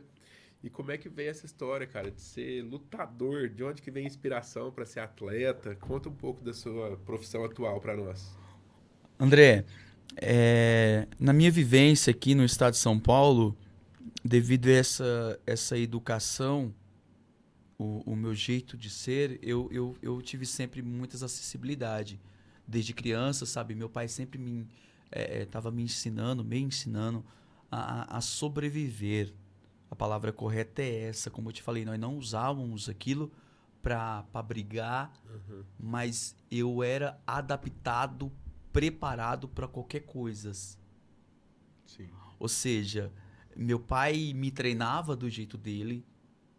Eu tinha, ainda tenho um pouco, uma certa habilidade para subir em árvores. Porque meu pai me preparava, entendendo que amanhã ou depois, como nós vivíamos no mato, se chegar algum animal ali para você se Precisava proteger, certo? Você precisava subir, você tinha como se proteger. E chutes, soco, o corpo adaptado para receber impacto, meu pai me preparava. Meu pai várias vezes ele deixou eu ali com o abdômen doendo porque ele pegava, chama guatambu, é uma árvore que faz o cabo da enxada, ele cortava aquele tronco de guatambu e ficava batendo no meu abdômen. Nós tínhamos muito bananeira e ele falava, fazia eu dar chute na bananeira. Não tinha técnica. Entenda bem, não tinha técnica, mas o corpo já estava adaptado. Dar um soco, qualquer um dá. Dar um chute, qualquer um chuta. Agora eu quero ver você chutar com técnica. A mesma coisa seria você me entregar uma arma uma arma top de última geração na minha mão. E não explicar como É um usar. porrete, algo que eu ia pegar ela e ia bater com ela no cara assim. É a mesma coisa nós lutador. O corpo ele está ali, a máquina está pronta, mas tem que vir alguém ali ajustar. Sim. Meu pai me ajustou em alguns pontos, mas meu pai não tinha conhecimentos técnicos realmente da luta. E devido ter televisão, meu pai via televisão, meu pai assistia televisão, assistia muito filme de luta. Meu pai gostava muito de luta e ele me ensinava algumas coisas. E aí, em um determinado ponto, bate uma vontade, mesmo morando no estado de São Paulo, tendo toda essa riqueza, mas nós éramos limitados. Meu pai veio para o estado de São Paulo para quê? Para cortar cana. Minha mãe veio para cortar cana. Então, era limitado algumas coisas. Um exemplo, eu quero fazer uma arte marcial. Beleza. É pago? Então não dá, não tem condição de fazer não. Entendeu? Vou colocar o Sandro na capoeira. Era R$8 a mensalidade da capoeira. R$8. Treinei 2 meses. E eu tenho muita dificuldade de aprendizado, cara. Muita. Você não faz ideia. Muito. Eu tenho muita dificuldade. O meu pensamento acelerado eu sou bruto, cara. Eu sou bruto. Se você falar assim pra mim, Sandro, você vai cavar isso aqui e tal, eu cavo. Sandro, você vai cortar isso aqui, eu corto. Sandro, você vai demolir isso aqui, eu demulo. Mas quando se trata de inteligência, eu demoro muito para aprender. Só que essa minha dificuldade, André, eu transformei ela em algo surpreendente. A dificuldade que eu tenho, eu fico ali, martirizando, persistindo. Eu vou conseguir até eu aprender. Se eu vejo que realmente é pra mim, eu vou aprender essa parada, mano. Eu vou aprender pra estudar, cara. Eu cheguei pro estado de São Paulo pra estudar, eu tive muita dificuldade de aprendizado. Sabe, muito. E a mente acelerada demais, a professora falava assim, vamos para formar palavras. A professora falava assim, Sandro, vamos formar palavras. Aí dava as palavras, né? Vamos formar palavra com B. Eu coloquei 201 mil palavras num papel, mas era o quê? Bababá, bebê, bibibi, bobobó, e bububu, e desse jeito e tal, e tava formada as palavras. Era a minha imaginação, irmão. E ali, cara, quando eu tenho a oportunidade de treinar, de ir para uma escola e tal, minha mãe chega e fala, Sandro, não dá mais, filho, não dá mais, eu não vou pagar mais a mensalidade para você. Aí o mestre ali da capoeira falou assim, não, o cara, ele é muito bom. Eu não sei, ele chamava terra seca, né? Esse terrinho aí, ele é diferente. Enfim, passa o tempo, aí vê umas condições melhor, em um determinado ponto da minha vida, eu encontro uma oportunidade e começo a treinar com um professor técnico. Já mais velho. Isso, já mais velho. Aí ele me ensinou ali o jiu-jitsu. Eu, com muita vontade de ser lutador, já vi essa destreza no meu corpo, essas habilidades, entendeu? Já briguei, entendeu? Mas não queria brigar, eu não queria. Nós íamos brincar de polícia e ladrão, Os moleques achavam, eu falava, pô, onde que tem essa força? Da onde que ele arruma essa força? Mas meu pai já me treinava. Meu pai me colocava para fazer flexão, meu pai colocava para subir barra, meu pai colocava para pular tal coisa. Nós íamos para a lagoa, meu pai fazia eu atravessar a lagoa 2 vezes e de volta. Meu pai me ensinou na correnteza, então eu era forte porque a minha natureza me proporcionava aquilo. Sim. E aí, quando ia brincar de polícia e ladrão tal, quando eu cheguei no jiu-jitsu, já tava forte. E aí você entrou pro jiu-jitsu, começou a treinar, começou a se destacar, vieram os campeonatos e a gente tá com uma coleção aqui de medalha. Conta um pouco dessas medalhas aqui, cara. Qual delas que você trouxe que te dá mais orgulho, assim, que você olha e fala, caramba, nem eu imaginei que eu ia ter uma medalha dessa. Cara, assim, falar que imaginou, eu falei assim, eu acho que eu não cheguei a pensar nisso não, porque eu já estava bem demais, já estava bem demais. Eu não trouxe ela aqui, eu peguei bem rápido lá, acho que no total tem mais de 150 medalhas lá, cara. 150. Mais de 150. Mostra pra aquela câmera ali, por favor. Fora Olha essa, que show. as medalhas que eu já dei pros meus alunos, já dei muita medalha para as crianças. Sério, cara? Aham. Essa daí que você tá segurando é de qual evento? É do Mundial. Campeonato Mundial de Jiu-Jitsu. Mundial, campeão mundial de Caramba, jiu-jitsu, cara, cara. tem um campeão mundial de jiu-jitsu aqui na minha frente, irmão. É muito top. Essa aqui é do Sul-Americano? Do Sul-Americano. Olha essa que linda, gente. São Sul-Americano. 3... Linda também essa daqui. Eu tenho a do brasileiro, né? Que Essa é bonita também, essa é hein? bonita também. Olha essa.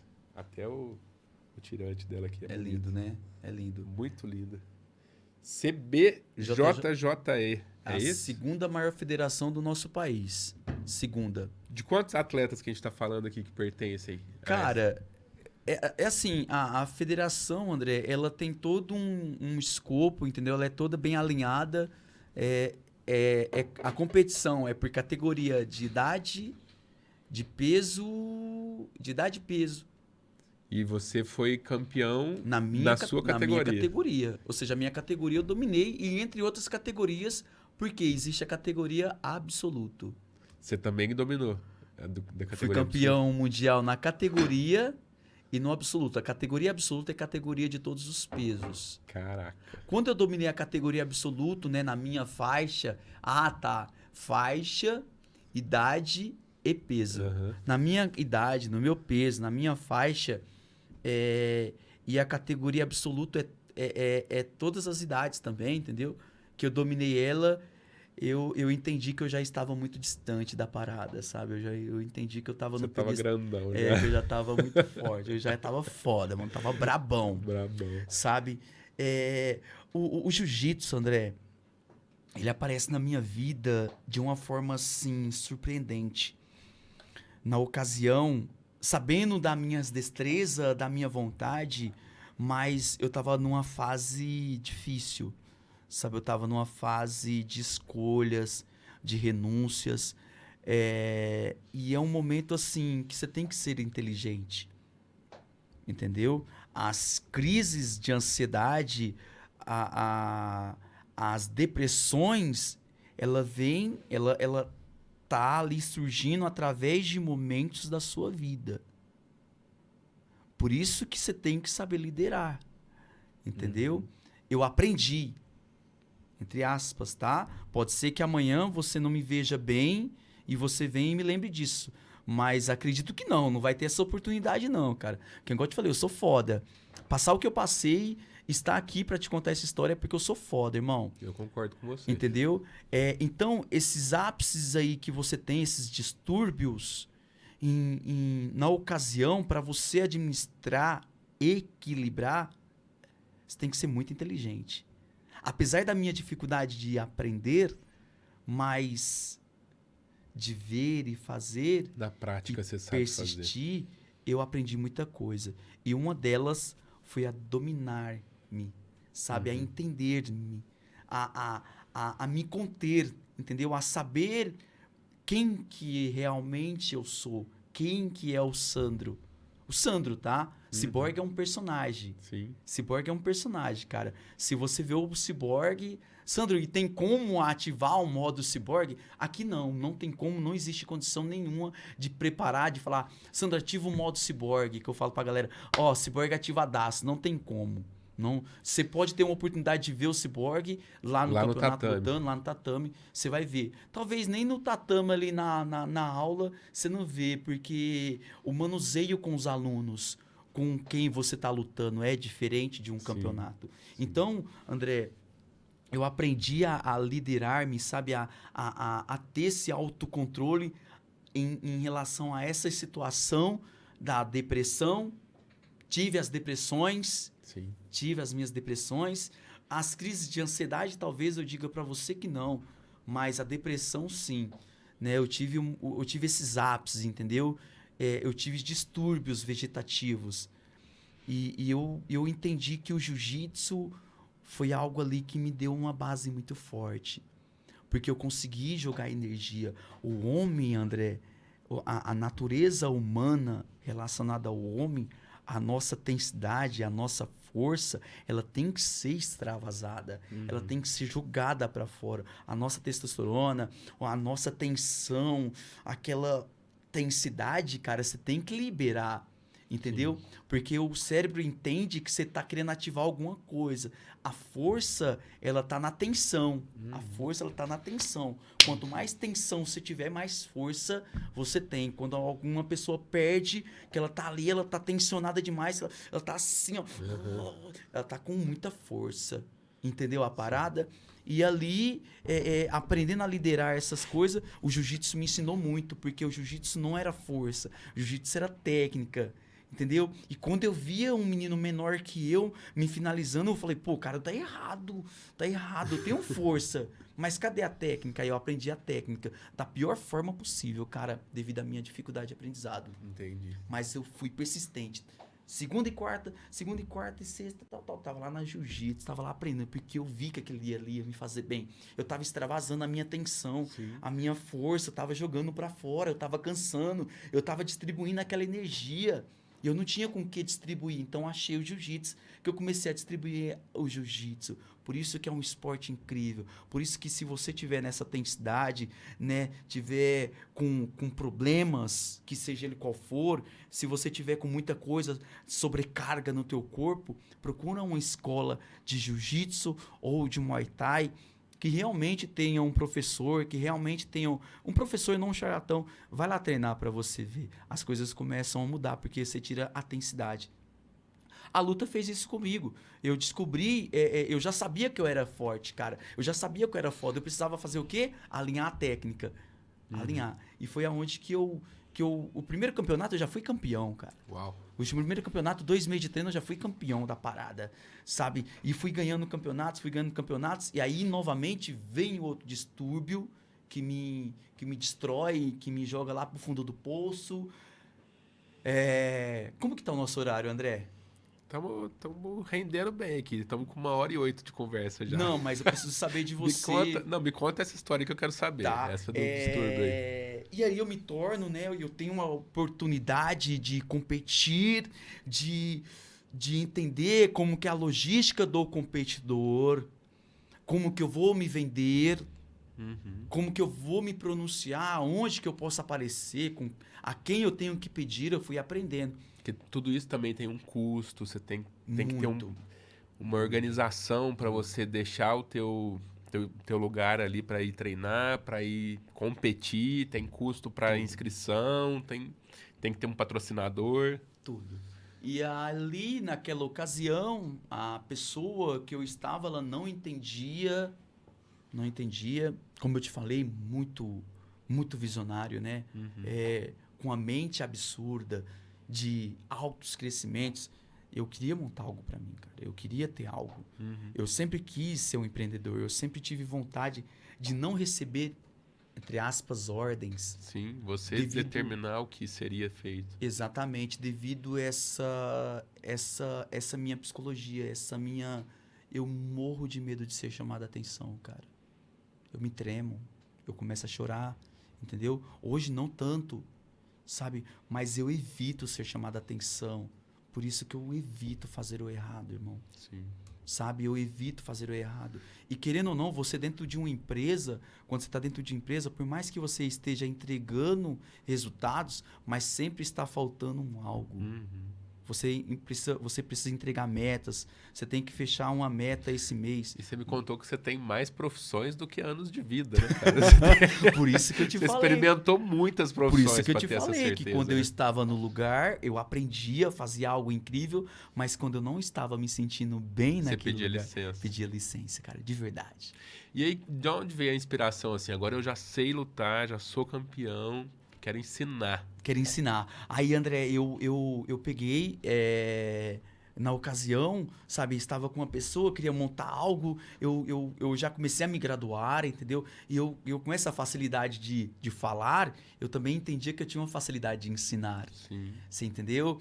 Com muito custo, né? Depois que eu aprendi a ler e a escrever, aí eu faço um curso técnico, né? Na ocasião, eu me separo, né, de uma esposa, venho para Franca e vivo uma jornada aqui incrível. Eu vim para estudar, cara, eu vim para estudar. O trabalho meu me proporcionava algo era muito bom. Era técnico de segurança do trabalho da Receita Federal. Nossa, que massa.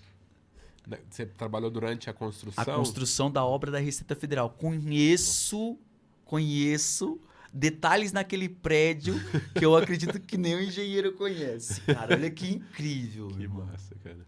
Que incrível, que incrível. E você conheceu a sua esposa aqui, atual? Não. Aí eu fiquei assim, passei uma temporada aqui em Franca com muitas oportunidades, entendeu? Estava bem. Conheceu o Cardozinho Treinava aqui? muito, bem antes eu conheci ele, bem antes. Bem antes eu tinha foi conhecido. antes disso? Bem antes, bem no começo da minha jornada no jiu-jitsu. Porque a equipe nossa estava alinhada ao mestre, que é o nosso mestre, né? Que eu tenho ele como mestre, que é o mestre Aro. Sobre o Cardozinho, eu cheguei na academia Adrenalina. Pode falar da Adrenalina? Pode, aqui? claro. Pode falar o que você quiser aqui, patrocina nós, Adrenalina. Já manda aí, patrocina nós. Aí eu cheguei na academia assim, né? Nós saímos de Ipuã e tal, eu e mais alguns amigos. E na hora que eu cheguei no tatame, cara, ele é muito bagunceiro, André. Ele é muito bagunceiro. Ele tava lá, né? Aí eu falei assim, cara, peraí. O jiu-jitsu, as faixas são dadas... Tem as faixas coloridas, branca, as faixas cinza, amarela, laranja, verde.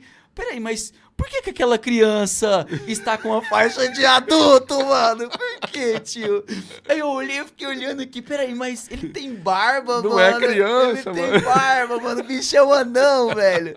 Aí eu olhando aqui lá, mas, cara, o jeito dele ser, velho, é uma pessoa incrível, contagiante, ali se distribuindo com a galera e tal. Foi ali, eu conheci o Cardozinho em 2015, 16, mais ou menos, faz um tempinho. E enfim, quando eu cheguei aqui em Franca, já estava familiarizado com Franca. Tinha amigos, né? Devido aos amigos, né? A minha equipe era aqui de Franca. E na oportunidade, André, do serviço que eu trabalhava, eu podia treinar muito. Então eu fui estudando. E aí na ocasião, volto para Ipuã. Quando eu cheguei em Ipuã, eu já chego com um pensamento, não quero ser empregado. Não quero ser um colaborador de uma empresa. Não quero ser um funcionário. Eu quero montar algo meu. Aí fui lá, tentei uma coisa, tentei outra. Fiz uma horta, cara. Fiz uma horta gigante. Coisa linda, irmão. Fazia uns vídeos da horta. A horta parecia que era artificial, cara. Uau. A suplementação da horta. O sistema de irrigação que eu fiz da horta. Olha pra você O ver. rei ficou orgulhoso. Não, meu pai, mas quem me ensinou, né? A cobertura, coloquei um sombrite lá na horta, fiz um projeto de irrigação, Que massa. sabe? Não, era lindo. E ali, do nada, pum, não quero mais essa horta, não quero. Me deu uma enfermidade, né? Eu não sei o que foi, me deu uma bactéria na articulação do meu joelho. Nunca tinha ficado internado, irmão. Fiquei 8 dias internado. Caramba, foi feia a coisa. 8 dias internado. Aí deixei aquela horta de lado, porque quando eu ia vender o produto da horta, o alface que chegou, irmão, aquela coisa linda, eu tava no hospital. Putz. Perdi tudo, saí, fui dando pros vizinhos, tal, aquelas coisas, aquelas verduras e tal. Aí não, mas eu quero montar algo, cara, eu quero montar algo. Aí fui, tentei de um lado, tentei de um outro, tentei de um lado. Aí não vou ensinar jiu-jitsu, eu vou ensinar luta. Aí eu pedi uma oportunidade pro professor, não, vou lutar e vou conseguir patrocinadores. Uhum. Eu vou conseguir patrocinadores, vou chegar naqueles patrão meu antigo.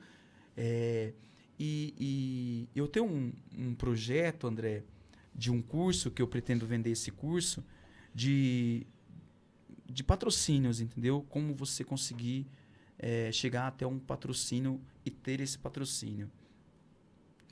Eu cheguei numa empresa, né, que foram os meus patrões e pedi, né, para eles deixar já estou dando uma dica do meu curso. Boa. De colocar a logomarca na camiseta. Na camiseta. Você pode ver que eu tô alinhado. Essa aqui é a camisa do Domínio.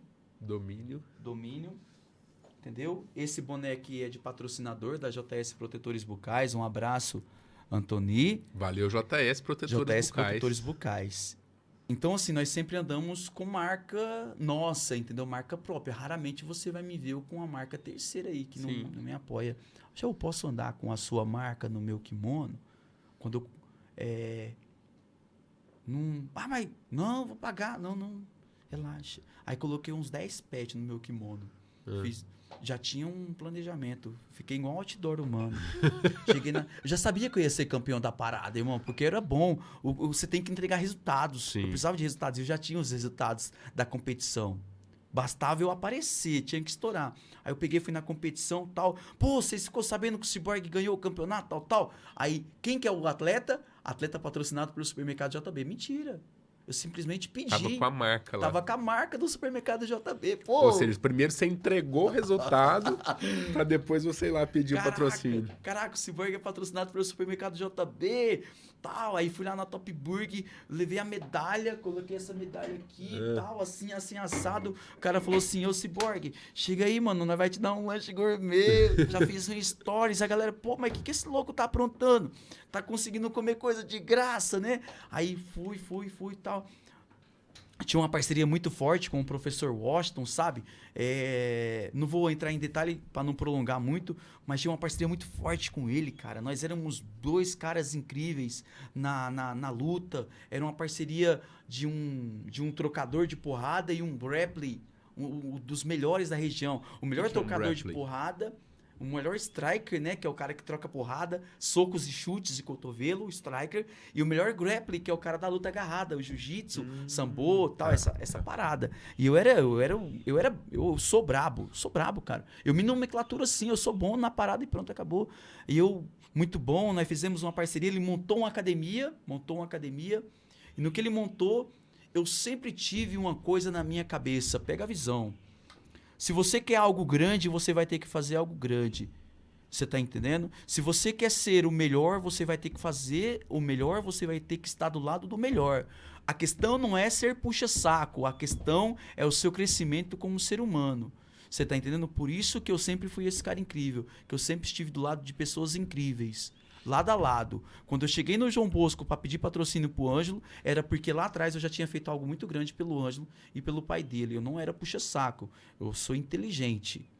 A diferença do puxa-saco e do inteligente é totalmente diferente. Eu era inteligente. Tudo que meu patrão me pedia, eu estava sempre disposto a fazer. Que eu aceitava os desafios. Entendeu?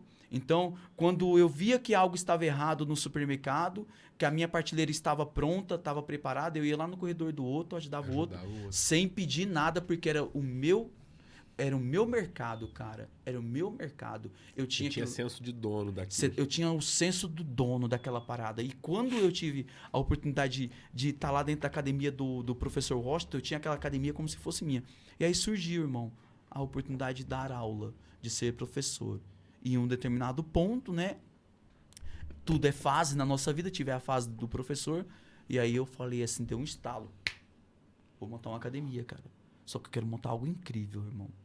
A minha academia ela é denominada como a academia mais bonita da nossa região. Não tem uma academia de artes marciais igual não. Não tem uma academia de artes marciais com a estrutura, com tatame, com sacos de pancada, com aparadores, uma estrutura física mais alinhada e mais preparada do que a minha. Uau. Você realmente preza pelo melhor sempre, né, Sim, cara? sim. Você Eu tem quis entregar, André, o melhor para os meus alunos. Na época, no atual momento que nós estávamos vivendo, a onda era a lona. A onda era a lona no tatame, certo? Eu entendo o seguinte, questão de padronização. Às vezes você chega numa academia, tem uma equipe incrível, tem um professor incrível, mas o cara tá passando apertado, o cara tá endividado, o cara não tá sabendo liderar os alunos, porque o cara não tem a formação técnica do marketing, que é tudo, cara. A minha academia, você pode ver que ela... Não sou eu que falo, tá, André? Eu quis isso, eu quis que as pessoas falassem isso. As pessoas chegam, as pessoas ficam ali... Encantada, porque é um ambiente acolhedor e é um ambiente que não tem um peso assim, sabe? Porque quando se trata de luta, a galera acha que, pô, luta, porradaria, é sangue e tal. Não é isso, cara. Eu vi pelos seus vídeos, cara, a criançada se divertindo, a beça lá, entendeu, brincando irmão? com você, subindo em cima de você lá, né, cara? Aliás, você chama de baguncinha, né? Como é que é essa história da baguncinha lá com as crianças? Cara, é que assim, ó, a metodologia de ensino, o jiu-jitsu, ele é muito formal, muito ajustadinho, ele é chato. Você tem que aprender a técnica, você entendeu? E quando se trata de metodologia infantil, você tem que iludibriar as crianças, você tem que ser lúdico, você tem que saber essa parada da parte da lucidez. Deixar né? gostoso. Isso, deixar aquele interativo. E eu, desde criança, eu ali trouxe essa essência assim comigo, né? Do meu jeitinho de ser, sabe? Chegar nos ambientes e do meu jeito brincar, fazer a galera sorrir. Não sou palhaço. Sim. Um dia uma mulher me fez um convite, né? Quando a minha academia, ela, pum, falou, ô, Sandro, tem um convite para te fazer, a minha filha... Todo mundo falando muito bem de você na cidade, tal. Porque uma parte via o lado da brincadeira e a outra parte viu a parte dos ensinamentos, da formação daquelas crianças, de como que eles estavam se formando. Porque tem um momento da parte lúdica e tem um momento Da parte séria. certo? E uma galera, né, devido a eu ter essas postagens, de eu estar muito visível nas redes sociais, a cidade pequena, então algumas pessoas viam a parte lúdica por não entender da arte marcial, achava que eu era simplesmente um animador de público, um palhacinho e tal. Sim. Aí a mulher chegou em mim e falou assim: ô Sandro, cara, quero te contratar pra você fazer o aniversário do meu filho. Eu falei, pô, mas o que eu vou fazer nesse aniversário, mano? Você na luta lá, pô, no meio do aniversário? Vou fazer o que lá, mulher, né? Pensei comigo. Aí ela me fez uma proposta, cara. Eu falei, caramba, mano, sério? Quanto que é? Ela, minha filha tem pessoas ricas, né? Não, vamos pagar isso pra você, que isso, aquilo, outro. Quanto que é a sua hora? Eu falei, não, mulher, não faça isso não. Calma. Não faça esse tipo de coisa não, né? É aula, é jiu-jitsu, é luta, a brincadeira que tá ali. Então, a parte da baguncinha é isso, irmão. Eu me conecto com as minhas crianças, eu vivo o sonho delas, eu vivo elas, sabe? Eu sou ela. Você tem que ser, cara. Sabe o que te diferencia das pessoas enrustidas, sabe? Aqueles cara que... Apagado. É não querer ser, entendeu? Seja a pessoa, seja incrível. O meu casamento hoje, eu procuro o tempo todo estar sendo a minha esposa, cara. Eu procuro entender quem é ela. Eu procuro entender a minha filha. Eu procuro viver, irmão. Minha filha tá lá...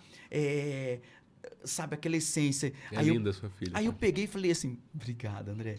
Aí eu peguei festa de rodeio lá na cidade, lá nós brincava muito de colocar a criança, o menorzinho nas costas e ficar pulando. E hoje essa criançada não tem mais esses momentos. Sim. Né? Como eu te falei, André, lá na Paraíba, usava a imaginação, via a fazenda grande, né? Tinha aquela fazenda grande e fazia o projeto, um protótipo, sabe aquelas maquetes? Fazia uma maquete da fazenda no chão, irmão. Que show, cara. Isso era, ao mesmo tempo que era uma brincadeira, uma baita lição, né, Baita cara? lição. Por quê, André? Porque não tínhamos um material específico, então nós tínhamos que criar. A Caçar, pegar criação, André. pedra, pau e tudo que tinha ali pra criar. A criação é tudo. Nós criávamos o nosso brinquedo. A criação, irmão, ela te libera endorfina, adrenalina boa. A criação, ela te dá estiga. Olha esse momento, irmão. Olha essa hora passando. Voou, né? Olha a hora passando, a criação. Agora, você fecha em um ambiente, você não tá criando nada, cara. Tá, por incrível que pareça, tá criando imagens negativas. E nós criava aquele brinquedo nosso. Nós pegava um pedaço de madeira, transformava num trator. Pegava a lata de sardinha, transformava num carrinho. Pegávamos a manga, criávamos um boi, entendeu? Pegava o coração da banana, sabe? Aquele parte roxa, sei. criava o burro, ia lá na árvore, cortava a forquilha, né? Um Pra fazer as vezinho, perninhas do... para fazer não, para fazer os cambitos. Tem um caçoar e os cambitos. Com a parte do coração, você tira duas partes dela. Você tira ela, André, parece uma conchinha. Com aquela conchinha do coração da banana, que é aquela parte roxa, sabe, da banana. Sei. Criávamos os caçoar, entendeu? E aí, pegava o... Não tô sabendo falar a palavra, mas da bananeira tem um... Tipo o tronco ali da O bananeira. tronco da bananeira e tem o caule dele, né? O centro dele, quando ele dá o fruto, ele sobe com tipo um palmito. Sei. Pegávamos aquele palmito, que era algo maleável, e fazíamos as máquinas, cara. Fazíamos as máquinas, fazia os transformadores das energias, Olha colocávamos só a criatividade, cara. certo? Colocávamos as ligação das energias com um pedaço de fio que nós pegava, descascava aquele fio, pegava o fio mais fino, certo? A cerca da nossa maquete era feita com a fibra da bananeira. Era Sério, super cara. projetado o Então, negócio, né? então aquilo ali nós trouxe, né? Eu já tinha aquilo ali comigo. E aí um dia, setembro, a festa de Ipuã, aquela coisa toda, aquela aula, porque você tem que criar aula, cara. E por mais que você cria, vai se tornando algo repetitivo para a criança, entendeu? Então os que permanecem, irmão, é o que realmente quero. E não é fácil, é resiliência. É resiliência, cara. E aí, pô, mas por que o fulano? Porque é fase. Eu tive a fase que a minha academia tava lotada de criança. Abarrotada de criança. Hoje está lotada de adulto. Foi fases. Sandro, e o que você tem que fazer para conquistar as crianças? Hoje eu não tenho tempo de conquistar as crianças. O meu tempo... Naquela época foi um alvo público das crianças. Hoje o meu tempo, o meu alvo público é outro. É outra pegada. Então as minhas crianças são tratadas com carinho, mas eu não estou à procura de crianças. No momento não estou. Publico, né? Faço atração, mas eu não cheguei na escola. Vai, traz. Não precisei disso, louvado seja Deus. E aí a festa de rodeio acontecendo lá em Ipuã, todo mundo falando do rodeio. Falei, cara, eu vou fazer uma brincadeira aqui com a molecada. Pegar ainda... Vou fazer a narração, né? Announcer. Announcer, locutor, locução. E vou pedir para ele ser o narrador, vou pedir para esse aqui ser assim, assado, tal, vou colocar um nas minhas costas e nós vai brincar. Meu irmão... Foi delícia. O vídeo rendeu visualização, os pais, eles chegaram, Sandro, o que você aprontou? O Benício tá querendo montar nas minhas costas, quer que eu faça isso, aquilo, outro e tal. E aí, irmão, criou. Dessas crianças todas, André, que eu tinha, uma parte delas que permaneceu, que você viu no vídeo, foram as meninas, cara. Eu tenho uma turma... Você tem até hoje a turma das meninas? Tenho até hoje das meninas, incrível. Eu ia te perguntar isso agora, cara. Por que você resolveu fazer uma turma só para meninas e qual que é a sua motivação em ensinar meninas a lutarem jiu-jitsu ou a se defenderem, enfim? André, como eu falei para você, a criação da academia ela vem com a metodologia, tá? Estudei especificamente para isso, fiz um curso, né, para poder ensinar. Não ensinar, né? O curso, os ensinamentos vêm da base, né? Ali, do que você vem aprendendo dia após dia, que é uma grande faculdade. No entanto, existe hoje os governos aí estão querendo colocar que o professor de arte marcial estude educação física, que de verdade, irmão, não tem nada a ver, cara. Um artista marcial é totalmente diferente de um personal trainer, de um educador físico.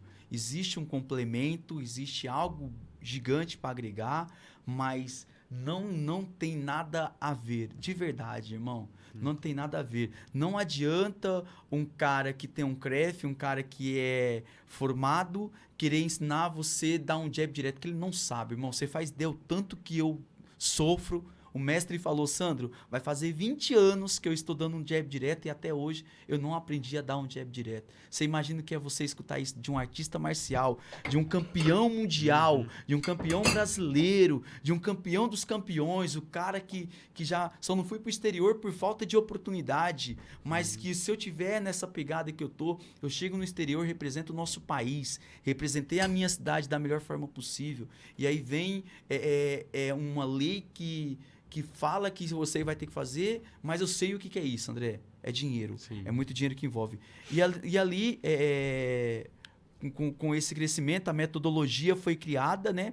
Fiz um curso específico na época da pandemia, sem muitos acessos, e aí começaram a criar recursos para aquele momento, né? Eu lutando, como eu te falei, estava indo viajar para fora lutando, e eu sabia que eu queria minha academia fechada, cara, minha academia criada, fechada, porque eu não podia dar aula. Então o que eu fui fazer? Buscar conhecimentos, fui estudar.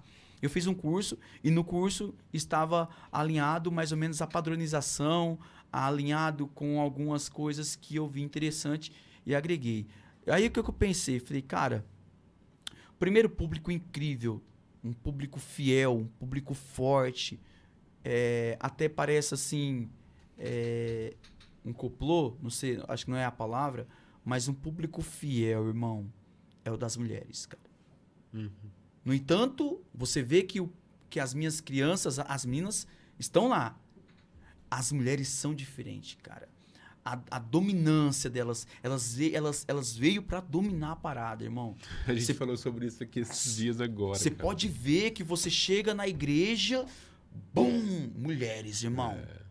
Não, nas empresas, nas escolas, em todos os lugares, elas estão dominando. Você entendeu? Né? E elas só não foram ainda além daquilo porque existe uma grande maioria dos homens que ainda tem aquela dominância, ainda aquela mentalidade fechada, que não aceita a ajuda de uma mulher, que não aceita essa ajuda, mas que elas estão ali, cara, de um modo gigante.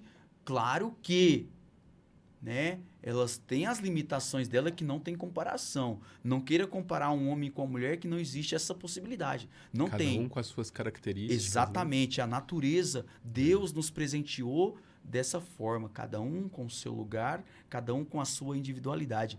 E ali, eu vendo esse público forte, eu queria montar uma academia de musculação, né? Eu queria estudar. Queria montar uma academia de musculação, queria que alguém que estava ali do meu lado estudasse para mim montar uma academia de musculação só mulheres, irmão. Só mulheres. Uma mulher, olha para você ver a visão, o visionário. Uma mulher dentro de uma academia só mulheres, cara, só mulheres. É para ganhar dinheiro? Então vamos ganhar dinheiro. Elas, cara, elas, bum. Sem nenhum homem. A academia das mulheres. Show. Academia das mulheres. Rosa, não sei, ou mesclado, rosa e preto, porque tem mulher que não gosta de... Mas só mulheres. Talvez o marido que não deixa a mulher ir treinar por causa que tal. Que é inseguro pra caralho. Imagina a fofocaiada que ia ter nessa academia. Meu Deus do céu. Ô, Sandro, e você acha que o fato de ser pai de uma menina também foi uma motivação a mais pra você? Não. Foi antes dela? Não, o jiu-jitsu era muito difícil ter mulher, cara. Não, as ideias vêm surgindo assim, André, é estalos, cara. São estalos que acontecem. Eu já tinha ideia, eu via que as mulheres eram fortes, entendeu? E aí primeiro surgiu na turma do Muay Thai, né? Eu dividi a academia em duas partes, entendeu? Muay Thai e Jiu-Jitsu, né? Muay Thai e Jiu-Jitsu são duas modalidades. E aí eu falei assim, bom, Tinham mulheres que eu já sabia que não queriam treinar. Mulheres solteiras que não queriam treinar com homens. Sim, não se sentem à Não se sente à vontade. vontade. Eu sempre fui muito inteligente, sabe, André, nos exercícios executados dentro da academia. Um exemplo, pega a visão, tô te ensinando. Quando eu vou colocar um agachamento, um exercício que expõe um pouco mais, um exemplo, um agachamento. Você vai lá fazer um agachamento, você tá ali, baixou o quadril, fica aquela coisa, né? Então, o que eu faço? Quando eu tô numa turma mista, eu sempre reservo as mulheres. Eu não coloco uma mulher fazendo um agachamento. Na frente de um cara. Não coloco, cara, não coloco. Não coloco. Dependendo do exercício, eu dou um jeito, eu mudo ali. Aconteceu isso essa semana. Semana passada, eu coloquei um trio, né? Trios para fazer o exercício e 3 mulheres ali juntas, né, fazendo um agachamento. E quando eu olhei, os meninos lá na cadeirinha desse jeito, tudo olhando, eu falei, bora, vai para lá. Sem falar. Você tem que ser inteligente. Você não é, não existe esse termo dentro da minha escola. Peguei as meninas, menina, vem para cá. Coloquei elas ali alinhadas, ou seja, o campo de visão não estava mais ali. É inteligência. E isso é sem expor ninguém. Isso é empreender. Aí eu já comecei ali com as mulheres, né, do Muay Thai, criei uma turma específica para mulheres no Muay Thai e vi que deu muito certo. Ficou bom, a aceitação foi legal, tinha um horário de homens, só homens, tinha um horário só de mulheres, eu estava pensando no meu negócio. Sim. Não é que eu estava pensando, não, eu estava pensando no meu negócio. Estava pensando como que eu ia fazer aquilo sobreviver. Inteligência. Aí eu coloquei uma turma de homens, uma turma de mulheres e uma turma mista de homens pra quem e quer mulheres. ir casal, sei lá, pra quem... E aí o jiu-jitsu foi surgindo, tal, muito menino, bagunçando, correndo e tal. Aí surgiu uma menina, 2 meninas, aí foi outra, e outras, e várias. E veio umas meninas muito fortes, cara. Umas meninas muito fortes. E eu tava numa pegada muito forte das competições. Tava levando 20 atletas pra competir na região e tal. Aí eu falei, cara, vou criar uma turma só de meninas. Aí desmembrei as meninas. Cara, não, já tinha criado a dos meninos. E deu muito certo a dos meninos.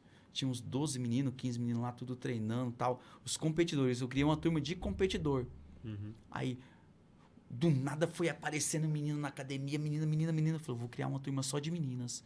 Aí mandei a mensagem no grupo dos pais, falei assim, tá assim assado, vamos criar um grupo só de meninas. Aí foi muita menina e, no entanto, elas permaneceram. A maioria, cara, dos meninos não estão mais comigo, não porque eu sou rígido, porque eu sou muito rígido, sou brincalhão, sou rígido, não porque eu sou rígido, não por causa do espaço, porque o homem, cara, ele sei lá, Muda de ideia mais rápido? Eu não sei o que acontece. Mas as meninas, André, tem menina que tá ali comigo 3 anos, a maioria 3 anos. Os meninos que ficaram comigo, 5, 6 meninos. Aí hoje tem muito novato. Sim. Mas aqueles meninos lá que eu levei para campeonato, que foi campeão brasileiro, tá no futebol, ou não tá fazendo mais nada. E a primeira coisa, cara, que eu acho incrível, sabe, André, vendendo um pouco do meu peixe, desde o começo estou vendendo, é o seguinte, é o que o pai faz com o filho. A importância do direcionamento dos pais. É complicado, sabe por quê, André? Porque, como você falou, hoje eu sou pai. E na criação da minha filha, cara, conforme ela está crescendo, eu estou vendo algumas coisas que estão acontecendo e eu preciso aprender mais. Mas eu fico triste, sabe com o quê, André? Eu vou te dar um exemplo. Uma criança interativa, uma criança bagunceira, uma criança problemática na escola, e essa criança, ela muda os seus atos, ela começa a melhorar a sua nota, começa a ter comportamentos diferentes dentro de casa, começa a ser, assim, começa a viver de uma forma diferente. É criança, ela não vai perder aquela fase dela, ela vai ser criança. Vai ter um momento que ela vai se perder e pronto, não tem... Mas o que eu acho mais incrível, cara, é a primeira coisa que o pai faz quando essa criança tem um problema é tirar ele do jiu-jitsu. Tô falando do jiu-jitsu, tá? Seja outra modalidade. O pai chega no professor, que foi o que aconteceu, o exemplo de uma criança que aconteceu, o pai chega e fala que o filho dele estava depressivo, Tava dentro de um quarto, não queria sair do celular, não queria amizades. Na escola brigava todos os dias, ia para a diretoria, era bagunceiro, não estava aprendendo, não estava entregando boas notas, que é o desejo do pai. Se coloca numa escola particular, Sim. o pai quer resultados. Melhorou os comportamentos dentro de casa e o pai chega, me agradece. O pai pergunta: que tá precisando de alguma coisa, Sandro? Você vai pra competição, tem aluno seu que precisa de tal coisa e o pai tá ali junto comigo. O pai me apoiar, o pai chegar e mandar mensagem, ir na graduação, o pai tá lá e o pai falar de mim. A primeira coisa que o pai fez, André, foi tirar a criança do jiu-jitsu. Por quê? Cara, é como eu falo pra você, se o jiu-jitsu, né, se a arte marcial proporcionou algo incrível pro teu filho melhorou os comportamentos, teu filho já não tá com essas crises de ansiedade, teu filho tava com asma, cara, asma é a ansiedade, cara. Você tem a asma porque você tá asmático, porque você tá com muitas crises. É um mal súbito que tá ali, ó, porque você tá muito acelerado demais, entendeu? Não consegue E você nem não respirar. não consegue porque o teu coração tá perturbado, cara. Você tem que ter o controle da respiração. Eu aprendi isso, convivência. E você ensinar essa criança a respirar, você ensinar ela a perder, que é uma perturbação braba, cara. É uma das maiores dificuldades que nós temos Como pessoa. como pessoa. E a criança melhorar, e aí o pai vem, né? Devido à ocasião de família, ele errou, foi para a diretoria, a família não está bem, o menino está sofrendo com a separação. Foda, cara. Perdão da palavra, é difícil.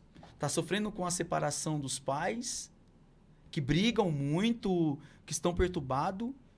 E aí, vou levar meu filho no psicólogo.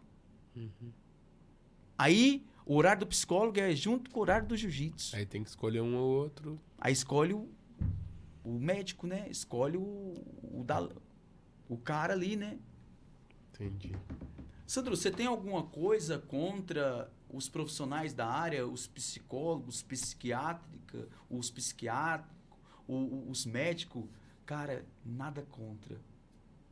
Você sabe por quê que as coisas deu muito certo pra mim, André? Porque na minha maior necessidade, cara, eu não cheguei pedindo ajuda pro homem. Eu pedi ajuda pra Deus. Eu dobrei os meus joelhos, aí eu fiz como Salomão. Eu pedi entendimento e sabedoria pra Deus. Sabe por quê? Porque o homem não tinha nada a me oferecer. Eu fiquei, cara, sentado horas e horas com a terapeuta. E eu sentia que ela não tinha nada a me oferecer. Sandro, tô levando o fulano no psicólogo, porque isso, aquilo, outro, tal, e é o horário do jiu-jitsu. Isso me entristeceu. Se o teu filho melhorou, na escola, se o teu filho tá aqui assim, assado, por que não Conciliar, né, cara? você me dá mais uma oportunidade de conversar com ele, de explicar para ele que o que está acontecendo dentro da sua casa, que ele me contou, que tinha esse acesso comigo, que é uma passagem, e tenta conciliar, né? Tenta colocar o psicólogo em tal data, outro horário, mas não, tirou a criança, e entre outros vários, que é sempre a mesma coisa, André. Quando a criança dá um problema, a mãe de uma criança, a criança foi para a diretoria, a mãe, o castigo dela foi tirar ele do jiu-jitsu, cara. Sandro, esse assunto aí, acho que a gente vai ter que fazer um episódio pra falar mais sobre isso, cara. Porque tem muito assunto aí que eu quero conhecer ainda, mas infelizmente, cara, Tranquilo, infelizmente irmão. nosso tempo tá chegando próximo Tranquilo, do eu final te falei assim que ia ter muita coisa muito assunto bom, né, cara? E eu falei que eu tava no seu horário, te peço perdão, Não, que eu imagina, cara. falo demais. Tem nada que pedir perdão, isso aqui era o que eu esperava de você mesmo. Mas antes da gente encerrar, eu quero te fazer ainda um último convite aqui. Depois só lembrando que eu quero ter um episódio a mais com você aqui pra gente falar das meninas. É um assunto que me encantou demais ver que você tem essa preocupação e essa admiração, né, pelas meninas e incentivar isso é uma coisa que faz parte do meu propósito de vida também. Acho que pra gente ser melhor como meninos, né, como homens, a gente precisa valorizar elas. Sim. Então a gente vai falar mais sobre isso se você aceitar voltar aqui numa próxima oportunidade. Claro que eu aceito. Mas antes, cara, da gente partir pro final aqui, não sei se você chegou a ver já em outros episódios, no finalzinho do episódio eu convido o meu convidado aqui a fazer uma viagem no tempo. E, cara, você tem muito lugar aí pra você revisitar. Eu queria que você escolhesse um momento da sua infância. Não sei se vai ser quando você tava lá na casa da avó Lita, você falou? Volita. Não sei se vai ser quando você tava na casa da outra vovó. Não sei se vai ser quando seu pai voltou pra te buscar. Enfim, quando você teve que se despedir deles. Mas em algum momento, lá da sua infância, eu quero que você... O Sandro Ciborgue de hoje, de 2024, revisite o Sandrinho lá, o Sandro criança de 8 anos ou menos, enfim... E deixa um conselho, cara, pra esse menino que tá lá, ainda sem saber tudo que ia vir pela frente. Que conselho que é esse, Sandro? Caramba, André, pesou, hein?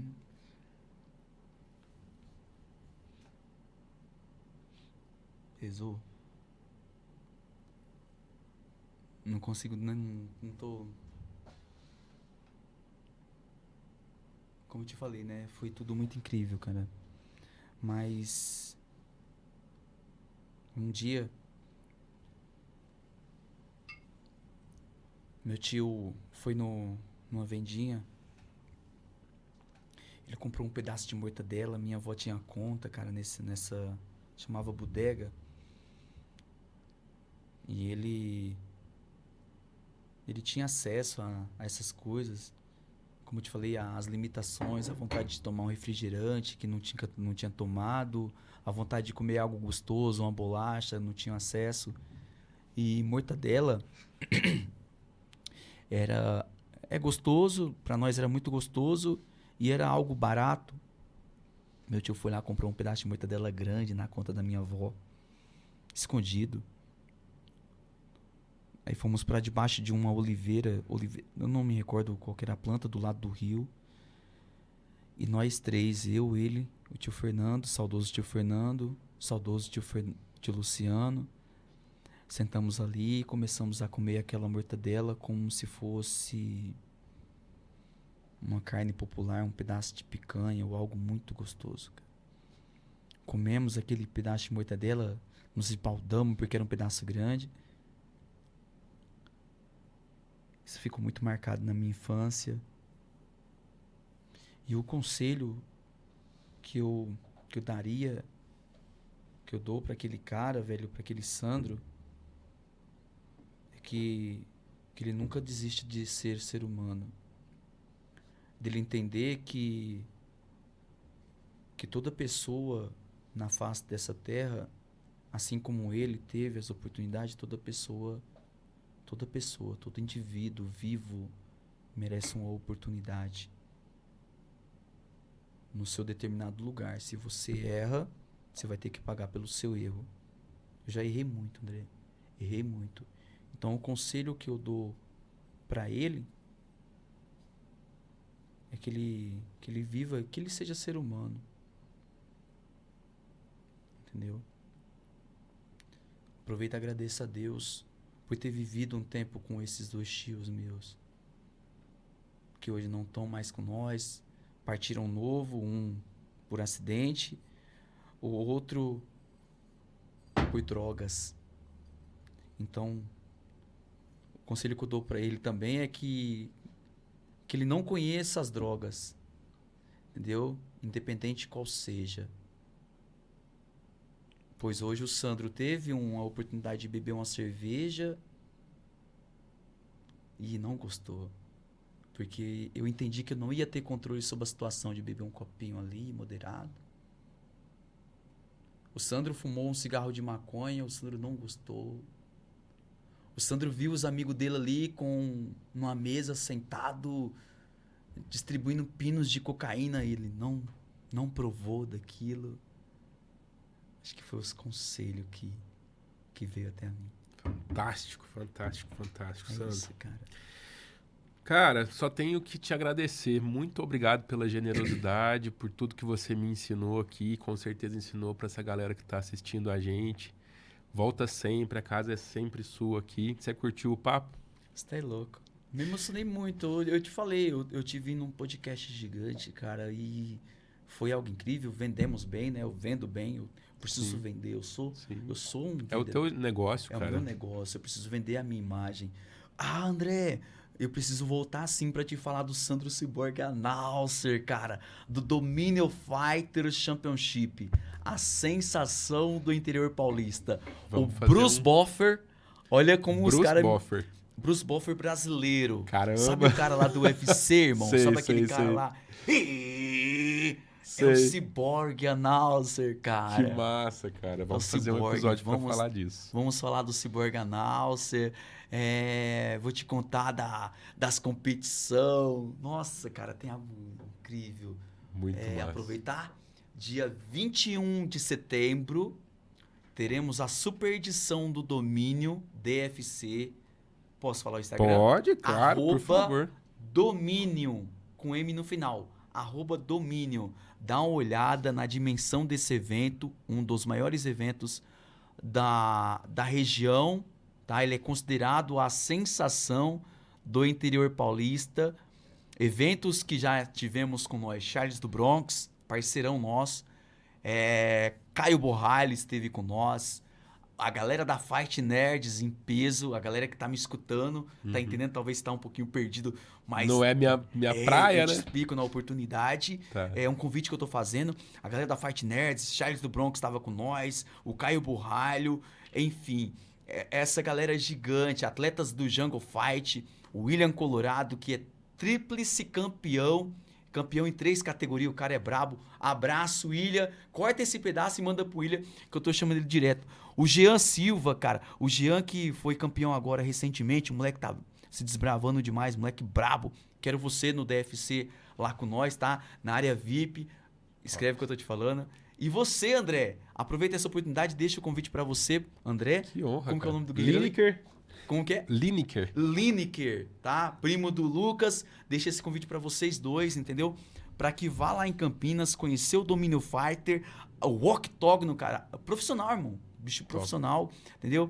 E aí eu vou separar um lugarzinho reservadinho pra vocês, tá? Com água, com suquinho. E vou receber vocês da forma que vocês me receberam. De um modo carinhoso. Uma pra nós, né, Lineker? Nesse lugar maravilhoso. Olha, eu tô me vendo ali, Você cara. viu? Já tá Meu ali na Deus, tela. agora que eu vi. Te amo, velho. Te amo. Você é foda, meu irmão. Você é brabo. É isso aí. Você conquistou o impossível. Quando todos te consideraram como louco na tua cidade, você mostrou a tua loucura. Brilhou, a minha loucura irmão. tá aqui, ó. Eu sou o campeão dos campeões. Olha o quanto de medalha tem nessa mesa. Eu sou foda, irmão. Eu sou brabo. Chama. Demais, irmão. Muito bom, viu? Muito bom mesmo. Depois você me manda o arroba do domínio. @Domínio. Que eu vou colocar na descrição desse episódio aqui. Fechou? Não esquece, viu? E quem quiser continuar essa conversa com o Sandro Cyborg, qual que é o arroba do Sandro? @Sandro Cyborg. Tô vendendo um curso, ainda não tô vendendo, mas tem um curso. Só mais um pedacinho, posso falar? Pode. André, eu tenho uma imaginação de um dia, André, transpor isso. Um dia você vai falar pra mim, cara, você conseguiu. Eu sempre tive vontade, André, de ser aqueles coaches, sabe? Aqueles caras de falar muito, mano. Eu tenho uma programação, eu acho que ainda pra esse ano, de fazer uma palestra. Legal isso aí. De verdade, cara, de verdade. Fazer uma palestra. Eu vou pagar pras pessoas ir lá me ver, mano. Eu vou pagar, mas eu quero lotar o negócio da. Eu quero, irmão. Sabe por quê, irmão? O Whindersson Nunes falou assim: seja interessante. Eu sou interessante pra caramba, mano. É mesmo. De verdade, Eu cara. posso assinar embaixo. Você é muito verdade, interessante, mano, eu cara. quero. Aliás, o Whindersson Nunes fica convidado também, né? Pra Caraca, seguir o Sandro mano, Cyborg. segue nós lá. Tem uns seguidores brabos, viu, filhão? Né? Tem uns seguidores brabos. O Clau, atleta do UFC, que tá seguindo o Cyborg. Tem outros aí que acho que não vou falar no paro, tá? Pra não correr o risco de não esquecer também de algum, né? Mas gratidão. Endcast, cara, incrível. Que Tamo lugar junto, incrível. irmão. Tamo Se junto. você tem vontade de vir conhecer, se você tem vontade, chama esse cara, chama o André. né? Que ele é uma... Você é incrível, irmão. Obrigado, Parabéns, irmão. Obrigado tá mesmo. bom? Uma honra para mim, uma honra pro Endcast ter você aqui. Obrigado pela presença. E para você que quer continuar essa conversa, chama o Sandro Ciborgue lá no @ dele no Instagram. Fala o que você achou do papo. Pergunta mais coisas para ele que não deu tempo de conversar nesse episódio, que a gente já vai construindo a pauta para os próximos. Se esse episódio aqui fez diferença para você, se você curtiu, lembra de curtir, não custa nada, né, Sandro? Não custa nada. Dá um clica lá no dedinho para cima, lá não custa nada. Se não for inscrito no canal ainda, não adianta treinar, não adianta dar Ajuda soco. muito, né, Não André? é, pô, Ajuda tem muito, que né? se Ajuda- for inscrito e depois for fazer uma aula de jiu-jitsu, você vai ver, vai até render mais. Ajuda muito, né? Essa interatividade, essa conexão do público com o canal. Pra gente saber se tá acertando, Exatamente, onde que pode melhorar, quem não que é? igualzinho, ó, o lutador, pô, tem outro, cara. Pô, ô André, quem que é esse domínio? Chama o Rafael Oliveira, cara, já deixa o convite. Chama o Rafael Oliveira pra ele contar do domínio. Aí vem, pô, André, será que ele consegue colocar o Clau, atleta ex-UFC? Consigo, irmão. Só falar, nós traz o Clau aqui no seu podcast. Eu Vamos consigo lá, dar um jeito. vai ser uma nós honra trazer, receber, cara. uma honra O mestre mesmo. Revira, um dos maiores líderes de equipe de MMA. Mestre Revira. Pô, cara, quero conhecer. Nós traz ele aqui. irmão. Filipão, já pegou todos esses nomes aí, né? Depois a gente vai cobrar do Sandro Ciborgue, ó, pra ele Não, trazer essa galera aqui, viu? Pode cobrar. Então, sim, tem que ter essa interatividade. Então, É vai isso lá dar aí. um like brabo. Se inscreve no canal, se tá ouvindo pelo Spotify, segue nós aí no Spotify também, deixa 5 estrelinhas que você ajuda o algoritmo a entregar esse conteúdo para mais pessoas que também podem se beneficiar, assim como você se beneficiou. Esse é o Endcast, podcast da felicidade. O seu lugar é aqui, a gente se vê no próximo episódio. Valeu! Obrigado, Sandrão.